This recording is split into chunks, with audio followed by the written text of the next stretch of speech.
ठीक है। तो आप सभी का स्वागत है इस सेशन में। हमारे साथ जुड़े हुए हैं रंजीत जी, ये सब डिविजनल वेलफेयर ऑफिसर हैं और आप लोगों के साथ आज जो है कि ये अपने इंटरव्यू के एक्सपीरियंस को साझा करेंगे। उसके बाद 69th बीपीएससी के इंटरव्यू से लेकर जो भी सवाल हैं आप इनसे पूछ सकते हैं और एक एक करके बातचीत कर सकते हैं। तो चलिए सेशन को स्टार्ट करते हैं। तो नमस्कार रंजीत जी का सबसे पहले तो। Thank you sir. Ranjeet ji, ये बताइए कि जब आप इंटरव्यू देने के लिए गए थे तो कैसा था एक्सपीरियंस, एक छोटा सा ओवरऑल एक्सपीरियंस बताया जाए। देखिए, मेरा इंटरव्यू नवल किशोर सर के बोर्ड में था। वहाँ 5 मेंबर का पैनल बने हुए थे। जी। तो गंगा सोन इस तरह का जो हाँ, है ना, एक ग्रुप गंडक करके के वहाँ इस तरीके इंटरव्यू, से बोल बट रहे थे। हाँ, तो मेरा गंगा में था। जी जी। तो हम लोग जैसे इंटर किए, और जैसे कि पहले से ही सभी लोग बता दिया जाता है कि अभिवादन कैसे करना है, हम्म। प्रणाम करना है, गुड मॉर्निंग बोलना है या गुड आफ्टरनून बोलना है। जी जी। और फिर वहाँ पे चेयर पे सर ऑफर की, फिर वहाँ बैठे। जी बैठने के बाद जो है फिर क्वेश्चन वही ऑप्शनल से क्वेश्चन शुरू हुई। जी। और फिर हॉबी तक, जो ऑप्शनल के बाद फिर हिस्ट्री, फिर पॉलिटी का कुछ, फिर इजराइल फिलिस्तीन का जो करंट इशू था उसका लेकर चले थे। हाँ फिर हाँ। बाद में गए, फिर जो हॉबी पर जाकर के फिर एंड हुआ। जी। तो यही चीज रहा। बाद बाकी ये सब क्वेश्चन जब पूछेंगे तब तो हम शेयर करेंगे ही करेंगे। ओके ओके ओके, बिल्कुल। ओवरऑल एक्सपीरियंस की अगर बात करें तो अच्छा था काफी। बीच बीच में मुझे ऐसा ऐसा क्वेश्चन पूछे, क्योंकि हम हम्म प्रिपरेशन करके गए थे सब इंस्पेक्टर वाला, क्योंकि इससे पहले हम सब इंस्पेक्टर थे।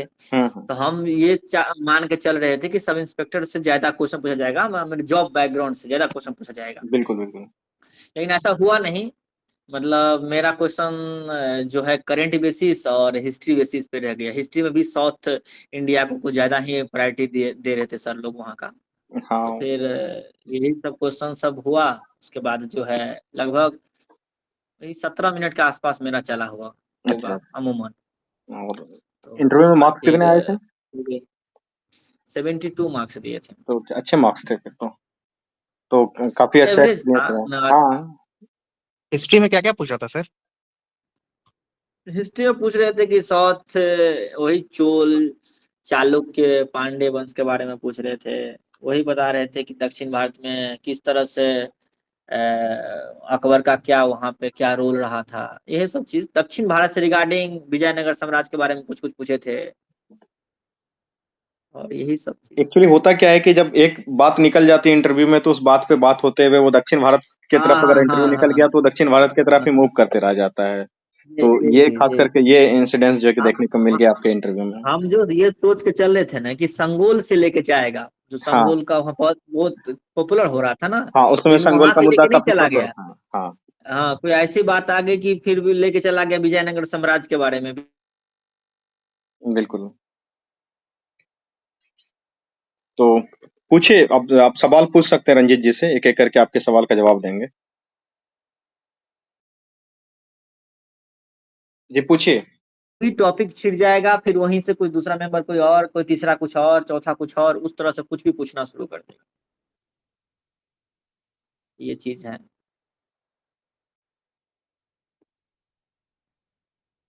बाद में कि सभी लोग का इस बार इंटरव्यू देने के मूड में है। हाँ, लग तो रहे हैं। हाँ, ये तो ठीक है। हम यही बोलेंगे कि आप लोग रिजल्ट का इंतजार मत कीजिए। आगे का अपना प्रिपरेशन जारी रखिए।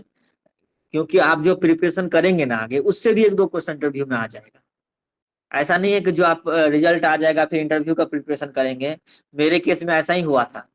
हम क्या किए, हम इंटरव्यू में लग गए। उसके बाद 69 का पीटी था, तो हम सोचे ना ना 69 नहीं देना है, मुझे इसी में फाइनल करना है। समझे कि नहीं। जी।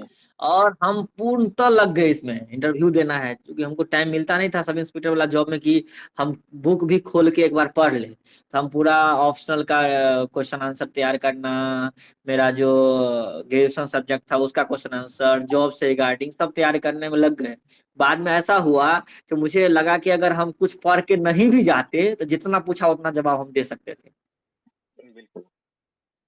और इंटरव्यू फिर कोचिंग वगैरह में मॉक वगैरह जब हम दिए थे 3-4 को जो भी मॉक दिए थे उसमें मुझे पूरा इतना एक्सलेंट एक्सलेंट बोल रहा था, मुझे अंदर का कॉन्फिडेंस काफी ज्यादा ये लग रहा था कि नहीं परफॉर्मेंस मेरा अच्छा है और इंटरव्यू भी अच्छा जाएगा। लेकिन वहां गए तो फिर जो सोच के गए थे वो ऐसा क्वेश्चन ना पूछ करके कुछ अलग ही पूछ लिया, जो हम नहीं तैयारी करके जाते फिर भी हम उतना जवाब दे सकते थे, वैसा था। तो इंटरव्यू कुछ सर्टेन नहीं है कि आपको जो सोच के जा रहे हैं वही पूछेगा।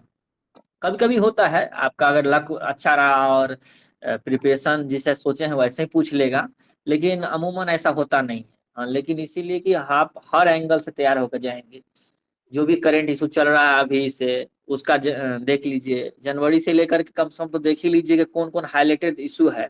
अभी केरल में जो वायनाड में जो इशू चल रहा है उस पे पक्का है 1-2 क्वेश्चन पूछ ही लेगा। हम्म हिस्टोरिकल जो भी इंसिडेंट होता है, और जैसे कि हिस्ट्री में पुराना साउथ इंडिया का नॉर्थ ईस्ट का जो ये है उसको आप हिस्ट्री से भी जोड़ लीजिए। नॉर्थ ईस्ट का इशू जो है मणिपुर बिल्कुल वाला उस सब का भी, और थोड़ा सा इजराइल यूक्रेन भले पुराना हो गया है लेकिन सभी को याद रह रहा है। बिल्कुल। आज एक तो इंसिडेंट ये हुआ सब है कि चीज। बांग्लादेश की जो उस प्राइम मिनिस्टर है शेख हसीना जी, वो जो एक इंडियन एयर हाँ। बेस पे यूपी में लैंड किए हैं और उसका प्लान है कि अब वो यहाँ से यूके जाएंगी। किस तरीके से आप देख रहे हैं कि बांग्लादेश में जो है कि तख्ता पलट हो चुका है, तो आप सोच नहीं सकते हैं कि किस तरीके से हमारे पड़ोसी देशों में ऐसी घटनाएं घट रही हैं। पहले म्यांमार में हुआ, उसके बाद अफगानिस्तान में हुआ, उसके बाद आज जस्ट जो है कि बांग्लादेश में ऐसा इंसिडेंट देखने को मिल रहा है। वहाँ एक छोटा सा प्रोटेस्ट भड़का और उस प्रोटेस्ट के बाद जो है कि आज शेख हसीना जी को वहां पे इस्तीफा दे देना पड़ा है।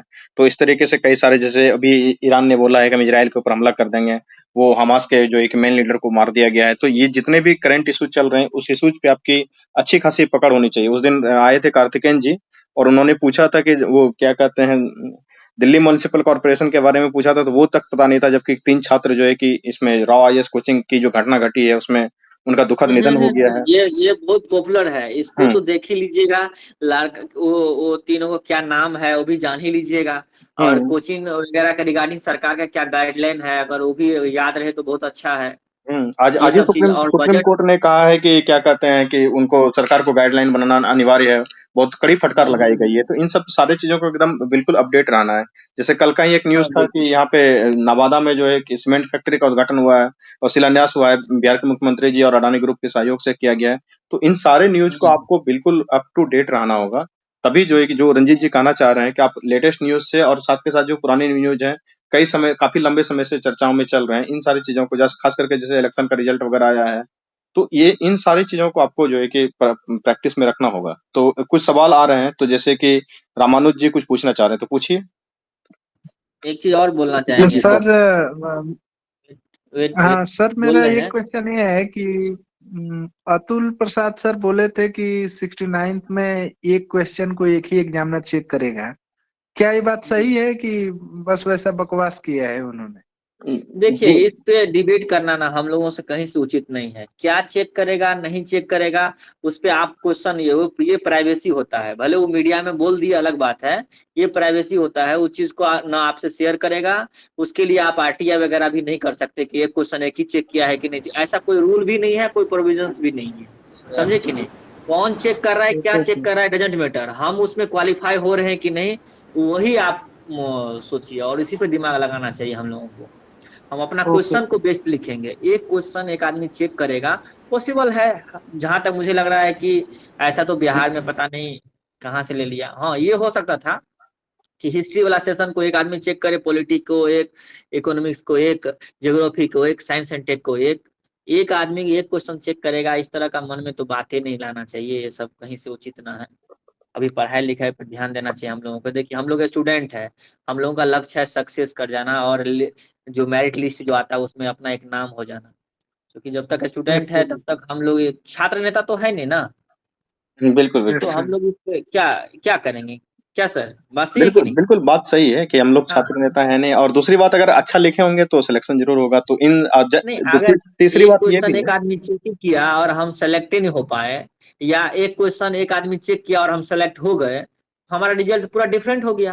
हम्म तो हमारे लिए एक क्वेश्चन एक आदमी चेक किया हुए हमारे लिए मतलब अच्छा बिल्कुल। हो और गया। दूसरी बात ये है कि क्या कहते हैं कि सबके लिए जो है कि परीक्षा में होना चाहिए कि सबके लिए समान प्लेटफॉर्म मिल रहा है। अगर एक क्वेश्चन को एक टीचर चेक कर रहे हैं तो भी सही बात है, अगर मतलब एक सब्जेक्ट को एक टीचर चेक कर रहे हैं तो सबके लिए कर रहे हैं। ऐसा आप कुछ आपके लिए नया रूल नहीं हो रहा है और दूसरे के लिए कोई अलग रूल नहीं देखिए हो रहा है, तो इन सब चीजों पे दिमाग देखिए लगाने पूरे से। भारत में बिहार पब्लिक सर्विस कमीशन जो है ये क्वेश्चन पहले ही दे रहा है, अपना साइट पे अपलोड कर दे रहा है, बाद में भी अपलोड करता है। हम्म। आपका एवेल्युएट किया हुआ क्वेश्चन भी देता है, जो देखिए आपका मूल्यांकन नहीं हुआ है, बाद में मूल्यांकन के हम्म। बाद की क्वेश्चन देता है। ये डिबेट तो आउट बहुत ऑफ बड़ी टॉपिक बात है, चल रहा है थोड़ा। इससे ओके। बड़ी पारदर्शिता नहीं हो सकती है। टॉपिक पे लाया देखिए जाया जाए, ठीक है।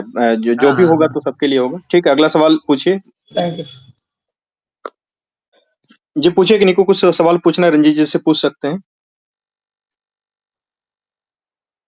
जो भी इंटरव्यू के कैंडिडेट हैं वो अपना सवाल पूछ सकते हैं, हम लोग आंसर देने के लिए यहाँ पे हैं। रंजीत जी सब डिविजनल वेलफेयर ऑफिसर हैं, साथ में हम हैं, वैसे आदित्य सर हैं, तो कई सारे लोग हमारे साथ जुड़े हुए हैं। तो आप पूछिए सवाल, हम लोग जवाब देंगे। जी आरती यादव हैंड रेज कर रहे हैं, कुछ पूछना है पूछिए।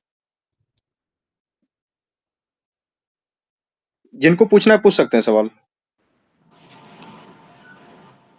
सर ऑप्शनल में जैसे हिस्ट्री था तो मतलब पूरा history ancient medieval modern world सब पढ़ के जाना पड़ेगा क्या? नहीं, एक बार जो जितना पढ़े हैं उतना तो पढ़े ही हैं, और एक बार लुसेंट पढ़ लीजिएगा एग्जाम से पहले, थोड़ा सा एक बार देख लीजिएगा, क्योंकि फैक्ट वगैरह सब पूछ देता है। किसी का हिस्ट्री ऐसा है ना, सबको आता है, जो कोई भी बैकग्राउंड का रहे ना, साइंस रहे, आर्ट साइंस का रहे, चाहे कॉमर्स का रहे, या कोई किसी बैकग्राउंड का, हिस्ट्री थोड़ा मोड़ा सबको आता है। तो आप फैक्चुअल टाइप का, बिहार में उतना डेप्थ नहीं जाता है, फैक्चुअल ही उठा कर पूछ देगा कुछ। हाँ सर, इस तो बार तो लुसेंट एक बार, फैक्चुअली हो गया है ना, तो अब उतना डिटेल वाला तो पता भी नहीं है। नहीं नहीं, हम्म। हाँ लुसेंट, लुसेंट जो है ना एक बार पढ़ लीजिएगा, लुसेंट को एक बार देख लीजिएगा होल टोटल, हाँ इवन ऐसा। यहाँ तक कि वर्ल्ड भी देख लीजिएगा, वर्ल्ड भी देखिएगा, वर्ल्ड से भी बिल्कुल। पूछ सकता है। दीप्ति मैम का बोर्ड था, उसमें वर्ल्ड से ही 4-5 को क्वेश्चन पूछ दिया था। सर वर्ल्ड लूसेंट से हो जाएगा या फिर अदर हाँ मतलब सफिशिएंट है, लुसेंट सफिशिएंट है। लास्ट टाइम में 2 दिन पहले, ये मतलब इंटरव्यू से 2 दिन पहले अपना पढ़ लीजिएगा, बाद बाकी तो देखिए जैसे इंटरव्यू का डेट आता है ना, हर एक स्टूडेंट इतना प्रिपरेशन करता है और इतना स्तर से वो दिमाग लगा लेता है, जिसका कोई जवाब नहीं है। लास्ट में हम बताएं, लास्ट के बारे में बता रहे हैं कि आपको बर्दाश्त नहीं होगा, हम बोलेंगे लुसेंट सिर्फ पढ़ना है, तो आप उतना, ये इंटरव्यू हो रहा है, एक्साइटेड इतना रहता है कि नहीं मेरा इंटरव्यू है, उस तरह के लोग बहुत सारा प्रिपरेशन कर लेता है। लेकिन लास्ट टाइम में थोड़ा लुसेंट को सब एंगल, जो प्राचीन, मध्यकालीन, आधुनिक और वर्ल्ड, सारे देख के जाइएगा। क्योंकि कई बार मतलब ऐसे ये हो सर जाएगा। इंसिडेंट ज्यादा हुए हैं। मतलब सर फैक्चुअल रहेगा ज्यादा, वो पूछ समझाने लेते बुझाने हैं। वाला नहीं है। हाँ हाँ हाँ, फैक्चुअल ही ज्यादा पूछता है। इन जनरल इसमें भी पूछ देगा कभी कभी, ऐसा होगा तो। जैसे जो भी अपना यहाँ का जो बोर्ड है ना, बोर्ड में क्या है कि कुछ लोग ही रहते हैं जो प्रशासनिक रहते हैं, और भी जो भी प्रशासन से रहेंगे, चाहे वो लोग भारतीय प्रशासन सेवा वाला होंगे, यानी आईएएस वगैरह ये सब को होंगे, या बिहार सेवा का होंगे, दोनों का कुछ ही लोग रहेंगे, बाद बाकी प्रोफेसर वगैरह सब कहीं कहीं का होते हैं, तो अमूमन एक्चुअल ही पूछते हैं। बिल्कुल। कभी कभी ऐसे ही पूछेंगे, लेकिन लुसेंट कवर कर देगा, क्योंकि आप तो एग्जाम दिए हैं तो उतना नॉलेज हो ही जाता है ना, हाँ सर, चल फैक्चुअल जाता नॉलेज है। है, उतना डिटेल वाला पढ़े नहीं इस बार तो, नहीं 100 मार्क्स वाला डिटेल, था। नहीं अभी अभी ऐसा होगा ना, जैसे कि एग्जाम से पहले आप जहाँ 1-2 मॉक दीजिएगा ना, वहां से भी एक अंदाजा आ जाएगा कि हमको क्या क्या क्वेश्चन पूछता है। जहां तक मुझे लग रहा है कि आप इतना पढ़ लीजिए, और इसके आप बाद भी अगर आपको लगे कि हमको पढ़ना है, थोड़ा सा जानकारी जुटाना चाहिए, तो आपको कोई एक पार्ट को स्ट्रॉन्ग कर लीजिएगा, कोई भी आप ऑथेंटिक बुक से कोई एक पार्ट, जैसे कि मॉडर्न, आपको पूछ देगा कि आपको मॉडर्न में क्या अच्छा लगता है, या कौन में हिस्ट्री में कौन सा पार्ट आप ज्यादा पसंद करते हैं, तो कोई एक पार्ट को स्ट्रॉन्ग कर लीजिएगा। बोल देगा कि आपको प्राचीन, मध्यकालीन, आधुनिक, तो कौन सा अच्छा लगता है, कोई एक पार्ट को स्ट्रॉन्ग करके जाएंगे ना, तो आप उसका टेक्स्ट बुक पढ़ लीजिएगा कोई किसी का। बिल्कुल।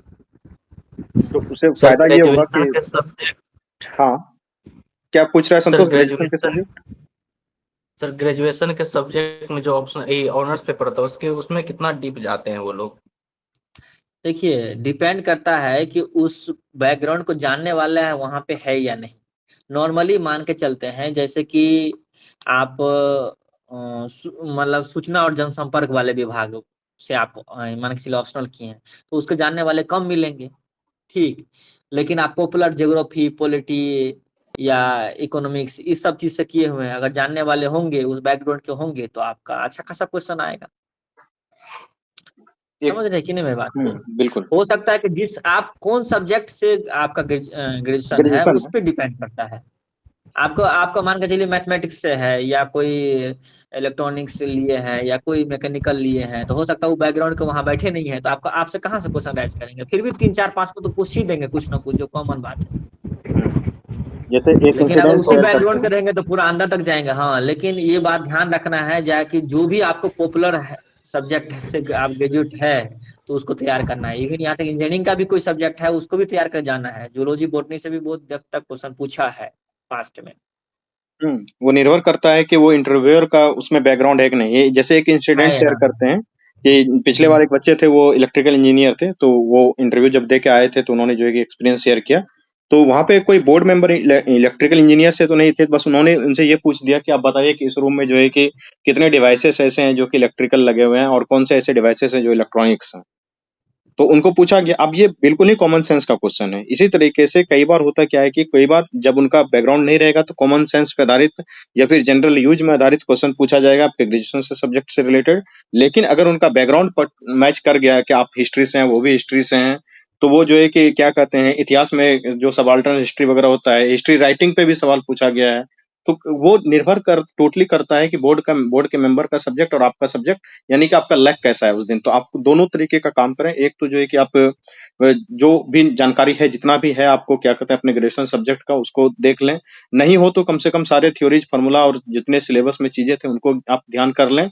और साथ के साथ एटलीस्ट अगर प्रैक्टिकल नॉलेज आपको कोई चीज का पता हो, जो प्रैक्टिकल चीजें होती है आपके ग्रेजुएशन से रिलेटेड, उन सारी चीजों को जो है कि अगर ध्यान में रहे, जो बेसिक यूज होता है आम जीवन में, उसको पता कर लें। इतना भी कम से कम पढ़ के जाएं, और आपका लक ठीक रहा तब तो बहुत अच्छी बात है। लेकिन अगर वो डेप्थ में पूछने के लिए चले गए, तो एक आध क्वेश्चन में फिर सॉरी बोल के आपको आगे बढ़ना पड़ेगा। ठीक है, तो जो भी ग्रेजुएशन से सब्जेक्ट पूछ रहे हैं वो उसका आंसर इसी तरीके से है। जी, अगला सवाल पूछिए।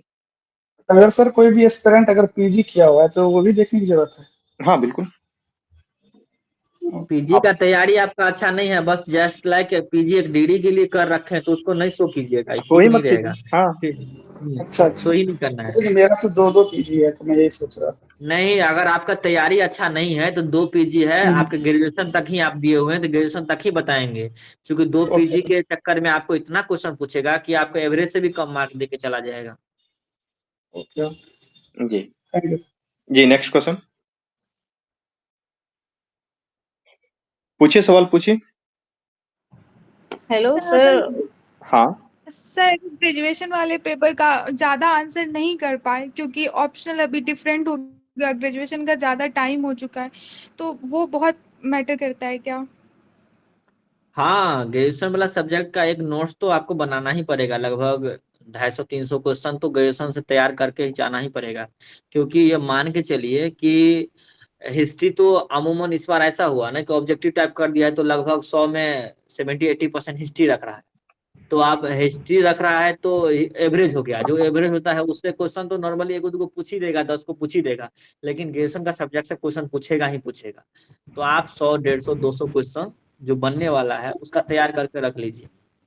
सर जैसे मेरा मैथ था, तो वो अभी करना मेरे लिए थोड़ा टफ हो जाएगा, क्योंकि मेरा बहुत दिन हो चुका है ग्रेजुएशन का, और मतलब तो वो बहुत ज़्यादा मैटर करेगा क्या? मैथ से क्वेश्चन थोड़ी भी पूछता है आपको। मैथ से रिलेटेड, मैथ का जनक क्या है, कौन मैथ में किसका किसका क्या योगदान था, तो आप ऐसे करेंगे ना शॉर्ट टर्म में। मैथ का ऑप्शनल रख करके, या मैथ ग्रेजुएशन सब्जेक्ट रख करके, कोई आदमी कितना बहुत सारा यूट्यूब पर जो होगा, जो यूपीएससी में इंटरव्यू दिए होंगे उनका होगा, उस चीज का नोट कर लीजिएगा 50 गो 100 गो क्वेश्चन वहां से। उसी तरह का क्वेश्चन मिलता जुलता आपको भी पूछ देगा। हाँ, जो ये जरूरी बेसिक है। बेसिक आपका बेसिक जानकारी आपको होना ही चाहिए। पुराना है नया हो उससे मैटर नहीं कर रहा है। आपका देख सब लीजिएगा बेसिक नहीं, मतलब मेरा कहना था कि डीप डाउन कोई भी एक ना पेपर ना उठा ना के ना मैथ। डीप डीप नहीं, मैथ का आपको एप्लीकेशन थोड़ी पूछेगा। आप सोच रहे अच्छा। हैं एप्लीकेशन पूछेगा, एप्लीकेशन क्यों पूछेगा? उनको तो खुद ही नहीं पता होगा कि मैथ का कौन सा क्वेश्चन। आप बोलेंगे ट्रिगोनोमेट्री का एप्लीकेशन जाकर पूछने लगे, ज्योमेट्री का एप्लीकेशन पूछने लगे। ऐसा कुछ नहीं होता है। सिंपल सिंपल मैथ का क्या रोल था, मैथ कैसे आया। मैथ में तो बहुत ज्यादा ये है ना, बिहार का और कहिएगा तो भारत का, बहुत ज्यादा मैथ के लिए ही बिहार और भारत, बिहार स्पेशली एक समय ऐसा था कि जाना जाता था कि अगर बिहारी बच्चा है तो उसको मैथ आता ही आता होगा। तो इस तरह का थिंकिंग जो रखता था बहुत एंशियंट पहले, इंडिया अभी से भी है वो। खास करके जुड़े हुए आर्यभट्ट वगैरह से जीरो का आविष्कार किसने किया था, उसके बाद लीनियर नंबर क्या होता है, वो रियल नंबर क्या होता है, जो छोटे छोटे फैक्ट्स होते हैं वही मैथमेटिक्स से पूछे जाते हैं। और बहुत ज्यादा टफ में आप सोचेंगे कि आपको लेप्लास से क्वेश्चन पूछ रहा है या मैट्रिक्स डिटरमिनेंट पूछ रहा है, तो ऐसा वहां पे पूछा नहीं जाता है कई बार, क्योंकि नहीं वो नहीं। इतने क्वालिफाइड वो खुद भी नहीं रहते हैं शायद, अगर वो बैकग्राउंड से नहीं है तो उनको पता भी नहीं रहेगा कि मैथमेटिक्स में क्या है नहीं है। तो वो बेसिक बेसिक क्वेश्चन ही पूछ पाते हैं मैथ से, ठीक है। तो आप उसी लेवल का तैयार कर लें। और कई बार होता क्या है कि वो एग्जामिनेशन इंटरव्यू में पूछ लेते हैं कि आपके जो है कि सिलेबस में क्या था। अगर आप ये क्वेश्चन नहीं बता सकते हैं तो फिर दिक्कत हो जाएगा। आपको अपना सिलेबस याद रहना चाहिए, जिस भी यूनिवर्सिटी से किए हैं। अलग अलग यूनिवर्सिटी का अलग अलग सिलेबस होता है, कई बार प्रोफेसर रहते हैं उनको पता रहता है कि उस यूनिवर्सिटी में सिलेबस क्या है। तो एटलीस्ट ये सब आप जो है कि तैयार करके जरूर जाएं, ठीक है। सर मेरे साथ एक प्रॉब्लम ये भी है कि मेरा जो है वो ग्रेजुएशन का सर्टिफिकेट बनकर नहीं आया है अभी तक यूनिवर्सिटी के तरफ से ही। तो मेरे पास प्रोविजनल है, तो इससे काम होगा? 100% होगा। प्रोविजनल तो कई सारे लोग जमा किए हैं, जॉब भी कर रहे हैं, फाइनल सर्टिफिकेट उसको आया ही नहीं है। तो आराम से होगा, कोई दिक्कत नहीं है। और मैथ मैथ का जो, और यूट्यूब से हेल्प ले लीजिए। रिजल्ट आने के बाद से अगर बहुत सारा मॉक दिए होंगे, उनसे जो भी मॉक में क्वेश्चन पूछा पूछा जा रहा होगा ना, उसको एक कॉपी पे नोट डाउन कर लीजिएगा, वो आपके लिए हेल्पफुल हो जाएगा। जी वहीं से ठीक है 100 सर, 150 क्वेश्चन आपको मिल जाएगा वहां से। ठीक है सर। जी, नेक्स्ट तो क्वेश्चन कितना प्लीज। मॉक देना सही हेलो रहेगा, सर। Number of मॉक्स?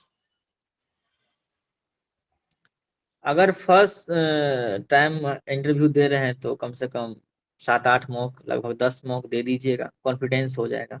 बोलने का ऑफलाइन जाके? हेजिटेशन।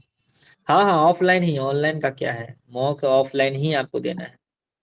ऑफलाइन। ऑनलाइन तो थैंक आप देखिए, ऑनलाइन तो जिस जो जॉब में है उसके पास समय नहीं है और वहां तक पहुंच नहीं पाएगा, तो इसीलिए ऑनलाइन। अगर ऑफलाइन आपके पास सुविधा है तो ऑफलाइन ही देंगे। देखिए, मॉक का कोई मकसद नहीं, मॉक का एक ही मकसद है कि आपका अंदर जो हेजिटेशन है वो दूर हो जाए, बस और कुछ नहीं। आप अपनी बात सर दूसरा के सामने सहजता पूर्वक रख सके। और ये अगर ये आप रख पा रहे हैं तो सफिशियंट है। लेकिन फिर भी कितनों भी तैयारी करके जाएंगे ना, फाइनल इंटरव्यू में आपको डर लगेगा ही लगेगा। क्योंकि हम 4 साल सब इंस्पेक्टर रहे, थाना प्रभारी रहे, उसके बाद कितना सारा फाइल डील किया, इतना सब कुछ किया, इतने लोगों से मिले, पब्लिक डीलिंग किए, उसके बाद भी हमको इंटरव्यू में इतना डर लग रहा था जिसका कोई जवाब नहीं। क्योंकि वहाँ आपका भविष्य निर्धारित होता रहता है ना, कि यहाँ हम ये अच्छा मार्क दे देंगे तो मेरा सिलेक्शन हो जाएगा। तो सर इस इंटरव्यू में अपना मैरिटल स्टेटस को भी बताना होता है? नहीं, जरूरी नहीं है। अगर आपको कुछ अच्छा है तो बता सकते हैं, शेयर कर सकते हैं। ऐसे आपको फॉर्म में फिलअप करवा लेगा, हालांकि आपको वहां से कुछ कोई ऑप्शन रहता है पूछेगा उसमें नहीं। क्या, मैरिटल स्टेटस में? इंटरव्यू मतलब खुद बताते हैं हाँ, ना अपने बारे में, तो उसमें बताना रहता है कि मैं ये हूँ या जैसे मैं जैसे कि सर मेरा हाँ, इंटरकास्ट मैरिज है। वो बोर्ड के सब पास नहीं क्या क्या रहता है। बेसिक जाता है सर? ये सब नहीं रहता है। मैरिड अनमैरिड ये सिर्फ सब आपका, ये बताने रहता की है। जरूरत है? नहीं नहीं नहीं नहीं नहीं, मैरिड है या अनमैरिड है इसका कॉलम रहता है, जहां तक मुझे नहीं नहीं, आगे अगर उससे अगर जानकारी है। क्वेश्चन पूछते हैं कि जैसे कि मेरा लव मैरिज नहीं है और नहीं नहीं, इंटरकास्ट देखिए मैरिज सबसे है। बड़ी बात है, आपका व्यक्तिगत क्वेश्चन इंटरव्यू में पूछेगा ही नहीं। ये मैरिटल स्टेटस है, उस तरह का बात आपका व्यक्तिगत हो जाता है, वो आपसे पूछेगा ही नहीं व्यक्तिगत बातें। आपका व्यक्तिगत बात में पूछेगा आपकी हॉबी क्या है। मतलब हॉबी के अलावा मुझे नहीं लग रहा कि कोई व्यक्तिगत बातें कुछ पूछता है। वो लोग तो इतना सतर्क रहता है कि नाम ना, आपको उनको सर तो पहले उसमें से। अगर ऐड रहेगा वो डीएफ में, तो वो देखेंगे ना कि ये मतलब इतना कम एज ये में मैरिड, तो ये बाल विवाह ये सब पे इशू क्वेश्चन नहीं आ देखिए, सकता है ना? हाँ, ये भी तो जनरली पूछ जो है सकते हैं कि आपको। मतलब कैसे आप मैनेज कर रहे हैं ये साथ में, पढ़ाई और ये मैरिज लाइफ, हाँ ये हाँ सब हाँ पूछ हाँ, ये सकते सब हैं। चीज अमूमन होता है क्या, गर्ल्स के सेंस में पूछ लेता है कि शादीशुदा भी हो, उसके बाद भी तुम पढ़ाई कर ले रही हो, ऐसा कैसे कैसे मैनेज करती थी। तो इन जनरल पूछेगा, जैसे तो आप इन जनरल जवाब देना है। जनरल पूछेगा आपको, ऐसा नहीं कि उसके बेसिस पे कोई बहुत ज्यादा क्वेश्चन होगा। जनरल जैसे कि लोग आपको पूछता है कि नहीं ऐसे कैसे मैनेज हो गया कि आप फैमिली को भी देख रहे हैं और उसके बाद भी ऐसे कैसे तैयारी कर लिए, और आप अपने फैमिली और को मैनेज कैसे किए। तो ये और तो आपको नॉर्मली आप क्वालिफाई होंगे, उसके बाद जो कोई इंटरव्यू लेने जाएगा आपका, तो वो भी पहला क्वेश्चन यही पूछेगा कि मैम आपने ऐसा कैसे कर लिया, फैमिली को भी मैनेज किया और पढ़ाई भी किया। तो जो और उसको जवाब देंगे वही जवाब आपको इंटरव्यू हॉल वहाँ भी देना है। और ये बातें जो है कि अप्रिशिएटिंग है। ऐसा नहीं है कि आपकी शादी हो गई है और जो है कि आप जा रहे हैं इंटरव्यू में, तो वो वहां पे तो और ये पॉजिटिव दिखता है ना कि इनके पास जो है कि हाँ एक मैनेजिंग कैपेसिटी है कि ये परिवार को भी मैनेज कर रहे हैं, अपनी पढ़ाई को भी मैनेज कर रहे हैं, जीवन में आगे भी बढ़ रहे हैं। दो चीजें, एक तो जो जॉब में है और सर कुछ इशू है, जिनके मतलब मैं जी अभी हाँ वृद्ध बताइए इसमें हूँ तो इसके लिए मैं पूछ रही हूँ। यूं। नहीं नहीं नहीं नहीं, ये सब कुछ नहीं पूछेंगे आप, और कुछ नहीं। आप भले ही उस चीज को आप शेयर कर देंगे कि नहीं मतलब ऐसा मेरे साथ कोई इंसिडेंट घटा था, लेकिन आपसे कुछ पूछेगा नहीं, ऐसा कुछ नहीं पूछेगा। मतलब बोर्ड एक के पास क्या मैम, क्या इन्फॉर्मेशन जाता है सर? देखिए आपका उनके पास एक कोड जाएगा आपका नाम का, ठीक, कोड जाएगा और बहुत ऑप्शनल, और आपका ग्रेजुएशन सब्जेक्ट किया है, बस यही 3 चीज। आपका नाम भी नहीं जाएगा कि आपका नाम क्या है, एक कोड। और डिस्ट्रिक्ट के बारे में कोई इन्फॉर्मेशन, कि अगर डिस्ट्रिक्ट के बारे में कुछ पूछ भी लिया नहीं, कुछ भी नहीं, कुछ भी नहीं। एक ABC करके तो सी, डिस्ट्रिक्ट प्रिपेयर करने की जरूरत तो है नहीं फिर। नहीं कुछ भी नहीं। डिस्ट्रिक्ट से तो आपको अब 3 ही चीज जाएगा उसके पास। एक आपके नाम के जगह पे एक कोड जाएगा, मान लेते हैं आपका कोड C6525 हो गया, एक कोड हो गया। एक आपके ये आपका नाम हो गया, तो ये कोड जाएगा। एक ग्रेजुएशन का सब्जेक्ट आपका क्या था, ऑप्शनल क्या था, बस यही 3 जाएगा उसके साथ। एक छोटा सा एकदम पर्ची रहता है एक, उसी में लिख के जाता है और सर उसको लिखा जाता है। हाँ सर मेरा एक क्वेश्चन है, जैसे कि हॉबी से क्वेश्चन आता है, तो हम्म, मेरा हॉबी है खाना बनाना। तो ये जी। ऐसा तो नहीं दिखेगा कि हाँ ये एक लड़की है, एक महिला है, तो इसको वही काम पसंद है। नहीं नहीं, हॉबी हॉबी सेम आपको मान के क्वेश्चन सर चलिए मेरा भी कुकिंग। है कि कुकिंग मेरा है और मैं हाँ मेल हूँ, तो ये कोई इशू तो हाँ, नहीं है। मेल मेल में तो पॉजिटिव हो जाता है कि चलो, लेकिन फीमेल के केस में क्या है, कुकिंग में थोड़ा सा आपको बताना पड़ेगा, आपको उसमें थोड़ा कि क्या किस तरह का खाना आप, फीमेल के केस में पूरा डेप्थ में पूछने लगेगा कि किस जी। तरह खाना बनाना पसंद करती हो, किस तरह से, मतलब देखिए चाइनीज फूड XY इस तरह का कुछ पूछ लेगा, उसका क्वेश्चन आता है, तैयार कर लीजिएगा, कोई दिक्कत नहीं है। इसमें देखिए अच्छा। दो तीन चीजें हम ऐड कर देते हैं इन चीजों में। एक्चुअली पिछली बार भी जब मॉक इंटरव्यू ले रहे थे तो ऐसा जो है कि इंस्टेंस आया था। कुछ स्टूडेंट्स, कुछ लड़कों ने कहा कि कुकिंग हॉबीज है। जब उनसे पूछा कि आप बनाते क्या है, तो वो दाल भात चोखा, दाल भात सब्जी से ऊपर जा नहीं पा रहे थे। तो वो हॉबी के नाम पे हम लोगों ने पकड़ नहीं लिया था नहीं कि सर, मैं एक्सपर्ट हूँ, नहीं एक्सपर्ट नहीं, हूँ अगर उसमें। अगर वही मैं कहना चाह रहा हूँ कि अगर आप एक्सपर्ट हैं, चाहे गर्ल्स हो या बॉयज हो, अगर आपको कुकिंग के बारे में पता है, उनके सारे इंग्रेडिएंट्स, अलग अलग टाइप के फूड्स बनाने के लिए, south Indian, north Indian, Chinese, जो भी आप मतलब कि कंटिनेंटल, ये सब सारा चीज अगर बना सकते हैं और उनके बारे में आपको डेप्थ जी। नॉलेज है, तो कहीं कोई प्रॉब्लम नहीं है कि कुकिंग आपकी हॉबी है। तो उसको सबसे पहले तो लड़कियों से यही होता है कि बेटी ये बताओ कि ये हॉबी है कि तुम मजबूरी में, मतलब तुम्हारा काम ही यही है। तो बोल रहे हैं सर नहीं नहीं, ऐसी कोई बात नहीं है कि वो मेरी हॉबी है और मैं इनमें जो है बहुत चीजों को जानती हूँ और अलग अलग डिशेस में बनाने जानती हूँ। आप दो चार डिश उसी समय उसके सामने रख परोस ना दीजिए कि सर ये मैं जानती हूँ। उसके बाद तो वो भूल ही जाएंगे कि आपकी हॉबी है, मजबूरी है कि क्या है। आप उनमें बात कीजिए और बात से उनको आप कितना सेटिस्फाइड कर पाते हैं, लास्टली जो है कि यही चीजें मैटर करता है। ठीक है, तो कुकिंग वाले को चिंता करने की कोई आवश्यकता नहीं है। लेकिन हाँ, पिछली बार कुछ लड़के पकड़े गए हैं, इस बात के लिए पकड़े गए कि उनको दाल भात सब्जी और क्या कहते हैं, दाल भात चोखा के अलावा कुछ आता नहीं था।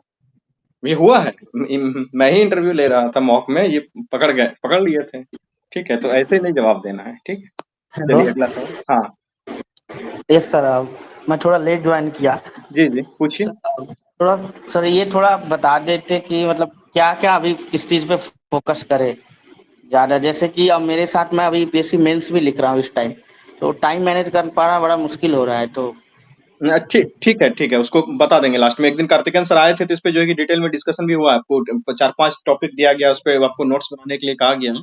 वो लिंक भी मैं दे दूंगा और उसको बता भी दूंगा। ठीक है, ये थोड़ा सा लंबा क्वेश्चन है तुम्हारा, ये पहले ओके जनरल सर, क्वेश्चन और को ले लेते दूसरा हैं, उसके सर बाद बात करेंगे। हाँ बोलिए। थोड़ा सा और सर एक क्वेश्चन हाँ। सर, जो जो ग्रेजुएशन सब्जेक्ट जो है, हम्म उसमें वो कितना डीप तक जाते हैं, मतलब अपर एक्चुअली सरफेस रहते हैं ये या फिर क्वेश्चन जो है ना आंसर हो गया, इसका रिकॉर्डिंग जाएगा यूट्यूब पे, ठीक है, इसमें सुन लेना, वो मैं टाइम मार्क लगा दूंगा उसमें। अभी जस्ट जो है कि हम लोगों ने इसका आंसर ओके किया है, ओके ओके ठीक है, थैंक तो ओके ये सर, दो थैंक यू। सब क्वेश्चन हो गया है, ठीक है। अगला ओके क्वेश्चन सर। पूछिए कोई। जी पूछिए। सर अगर मैं ये बोल दूं कि मेरा फेवरेट मतलब धारावाहिक देखना मेरा हॉबी है, तो इसमें क्या निगेटिव और पॉजिटिव पूछा जा सकता है? कुछ नहीं, धारावाहिक आपको देखना हॉबी है तो उसका प्रिपरेशन करके जाना पड़ेगा कि आप किस तरह का धारावाहिक देखना पसंद करती है। तो आपको आपका कुछ स्पेसिफिक होना चाहिए जिसपे आप जवाब दे सकी। Okay sir. ऐसा नहीं कि कभी हाँ सास ही बहू नहीं, थी, इस टाइप का मामला नहीं हाँ होना नहीं चाहिए। नहीं, कोई एक नहीं, आपको कोई एक सेक्टर लेके चलना पड़ेगा कि नहीं हमको इस तरह का धारावाहिक पसंद है, और उस पे आपको प्रिपरेशन करना पड़ेगा कि उसका ओरिजिन कहाँ से हुआ, इससे समाज में क्या मैसेज जाता है, अभी इस धारावाहिक देखने से आपके जीवन में क्या परिवर्तन आया, ये सब तो क्वेश्चन होना ही चाहिए। बिल्कुल जी, पूछिए अगला सवाल। हाँ सर, सर मैं पूछना चाहता था कि सर गुल्ली डंडा सर मैं बचपन से ही खेलता हूँ और आज भी सर टूर्नामेंट में आयोजित करता हूँ और बीडीओ मुखिया और एक बार एसडीएम को भी मैंने बुलाया था, आए थे सर, और लगभग 500-600 की भीड़ भी वहाँ पे आती है। तो सर इसको हॉबी में बोलना चाहिए क्या? बिल्कुल बोलना चाहिए। अगर इस तरह का ऑर्गेनाइज आप कर रखे हैं और आप पार्टिसिपेट कर रखे हैं, ये तो आपका अचीवमेंट है। और हाँ, ये चीज को थोड़ा सा आप फॉर्मल नहीं रखेंगे। नॉर्मली ऐसा होता है ना कि इन जनरल बोल दिया, इन जनरल नहीं, एकदम आपको अच्छा बोलना है। ऐसे बोलना है कि लगे कि नहीं ये गिल्ली डंडा जनरल गिल्ली डंडा नहीं, उससे हटके है, ऐसे बोलना है आपको। आपकी शब्द जो है ना पूरा गंभीर होना चाहिए वहां पे एक टोन में अच्छा। हंसमुख टाइप का नहीं होना चाहिए, नहीं कि आप स्माइल कर रहे हैं और बोल रहे हैं, उस तरह का नहीं। वहां पे थोड़ी सी गंभीरता दिखाना है, क्योंकि देखिए गिल्ली डंडा के नाम से लोग जनरल फेनोमेना दिमाग में बैठा लेता है कि नहीं वो कॉमन है। ये कॉमन को नहीं, कॉमन को स्पेसिफिक बना देना है वहां पे जाकर के। तो आपको ये हाँ काफी सर। अच्छा है आपके पास। तो आप एसडीएम सर को भी बुलाए हैं और प्रधान वगैरह को भी आप उसमें पार्टिसिपेट किए हैं, तो बहुत बड़ी बात है। ये सब चीज तो ये होना ही खुद चाहिए। खेलते हैं कि नहीं अभी? क्या चीज? अभी खुद खेलते हैं या सिर्फ ऑर्गेनाइज करवाते हैं, ये जो बोल रहे हैं? हाँ, ये चीज तो अगर ऑर्गेनाइज करवाते होंगे तो खेलते ही होंगे, क्योंकि जो जिसको पसंद है तभी हाँ तो हॉबी सर, हम बनाएगा। स्टार प्लेयर हैं उसके। हम अभी तक हारे नहीं है सर, हमारी टीम अभी हारी नहीं है। लगभग इसमें मैंने 23 गांव के लड़के जो है पार्टिसिपेट किए थे, तो उसमें लगभग 6 में से 3 मैं ही जीता हूँ। तो आप इसको दे सकते हैं, थोड़ा सा गंभीरता पूर्वक अपने बात को रखेंगे, ठीक। लेकिन हाँ, ये नहीं कि मतलब जनरल नहीं, एकदम गंभीर बात को रखेंगे और अपना जितना भी आप अचीवमेंट उसमें हासिल किए हैं उस सारे चीज को शेयर करेंगे चीजों को। सर जैसे क्रिकेट की जो ओरिजिन है या फिर जो हमारे समझने की जो प्रणाली थी शुरुआत में, वो गुल्ली डंडा से ही प्रभावित थी और क्रिकेट को भी समझा था कि हाँ हाँ इसको ऐसे ही खेलते हैं, गुल्ली फेंकते हैं, फिर वहां से मारना रहता है, गुल्ली को रख के 3 बार ये चांस है ये में। तो सर इसको भी सर तथ्य को रखा जा सकता है ना कि क्रिकेट हाँ को भी हमने बिल्कुल इसी रूप बिल्कुल में ही बिल्कुल समझा। रखा जा सकता है। ये तो आप रख सकते हैं, आप लगान मूवी का भी एग्जांपल दे सकते हैं, कई सारे जी जी चीज जी। आप जोड़ करके उसको भी ऐड कर सकते हैं। आपका अचीवमेंट है ये, आप इसको रखिए, अच्छा बेनिफिट ही अच्छा। होगा। या और इसमें खास या करके आपका आपका एक ऑर्गेनाइजेशनल स्किल जो है वो दिख रहा है ना, कि आप चीजों को ऑर्गेनाइज करवा पाते हैं, हाँ बहुत अच्छे स्तर के लोगों को बुलाते हैं, समाज में खेल के प्रति एक जागरूकता का भावना भी पैदा करते हैं। 20-25 गांव के लोगों को जुटा लेना, मुखिया को बुलाना, एसडीएम सर को बुलाना, बीडीओ सर को बुलाना, प्रधान को बुलाना, सरपंच जी को बुलाना, ये कम बड़ी बात नहीं होती है। और उसके साथ साथ अपने पढ़ाई को मैनेज करना, ठीक है। तो ये आपका एक ऑर्गेनाइजेशनल स्किल दिख रहा है इसमें कोई डाउट नहीं है, ठीक है। ठीक है, तो हॉबी का मतलब ही होता है कि जो आप अपने काम से थक गए हैं, उब गए हैं, तब आपको वो हॉबी का मतलब यही है ना। ये परफेक्ट है, आप रख सकते हैं, कोई दिक्कत नहीं। Yes, thank you sir. जी जी, पूछिए अगला सवाल पूछिए। अरे कोई अचीवमेंट का कॉलम वगैरह तो नहीं रहता है ना कि आपका कोई अचीवमेंट है, इस तरह नहीं का कोई कॉलम तो नहीं होता है? नहीं नहीं, आपका प्रीवियस में कोई जॉब है या इस तरह का कोई एक्सपीरियंस है तो वो चीज का होता है कॉलम। इसका इसका एक्सपीरियंस में फॉर्म। ही आप बता सकते हैं उस चीज को। सर पोस्ट प्रेफरेंस जो देते हैं सर उसको कैसे हैंडल करते हैं, और फिर किस पोस्ट में क्या होता है, ये सब तो सर हम लोगों को पता भी नहीं तो है, ये सब वहाँ कहाँ से इंटरव्यूअर जाने? के सामने रख दीजिएगा, समझे कि नहीं। जी आप अपना इंटरव्यू के दौरान अपने बातों में उस चीज को ला लीजिएगा, जिससे क्या होगा कि आपको काफी आपका इंटरव्यू आपके अकॉर्डिंग मुड़ जाएगा, और यही तो स्मार्टनेस है इंटरव्यू का। मौका जैसे मिले, सर। जैसे मान के चलिए कि कोई किसी सब्जेक्ट के बारे में अच्छा है, जैसे मान के चलिए आप आर्ट अच्छा जानती है, ठीक, एग्जाम्पल के तौर पर बता रहे हैं, तो आपको आर्ट के बारे में अच्छा जानकारी है, तो कोई ऐसा कुछ भी क्वेश्चन पूछा, ठीक, आपको वहां आर्ट को लेकर के थोड़ा सा ऐड कर दिए, तो आर्ट के बारे में जैसे ही आप उल्लेख करेंगे ना, तो किसी को लगेगा कि अच्छा, तो बताओ आर्ट के बारे में तुम्हारा क्या है, तुम उसको कैसे देख रही हो, तो इस तरह का क्वेश्चन पूछने लगेगा, तो फिर आपके अकॉर्डिंग घूम गया, फिर बताने लगिएगा कि नहीं, हम आर्ट में मुझे पेंटिंग मुझे काफी पसंद है, पेंटिंग जैसे कि हॉबी पूछा है, तो हॉबी से हिस्ट्री को भी ऐड कर देगा।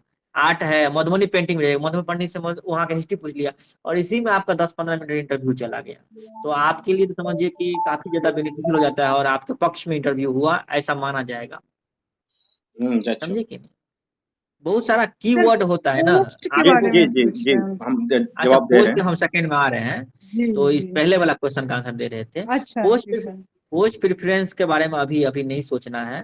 पोस्ट प्रेफरेंस अगर आपका रिजल्ट आ जाता है, ठीक, तो उसके अकॉर्डिंग आप देख लीजिएगा कि आप पुलिस सेवा में जाना चाहते हैं या प्रशासनिक सेवा में जाना चाहते हैं।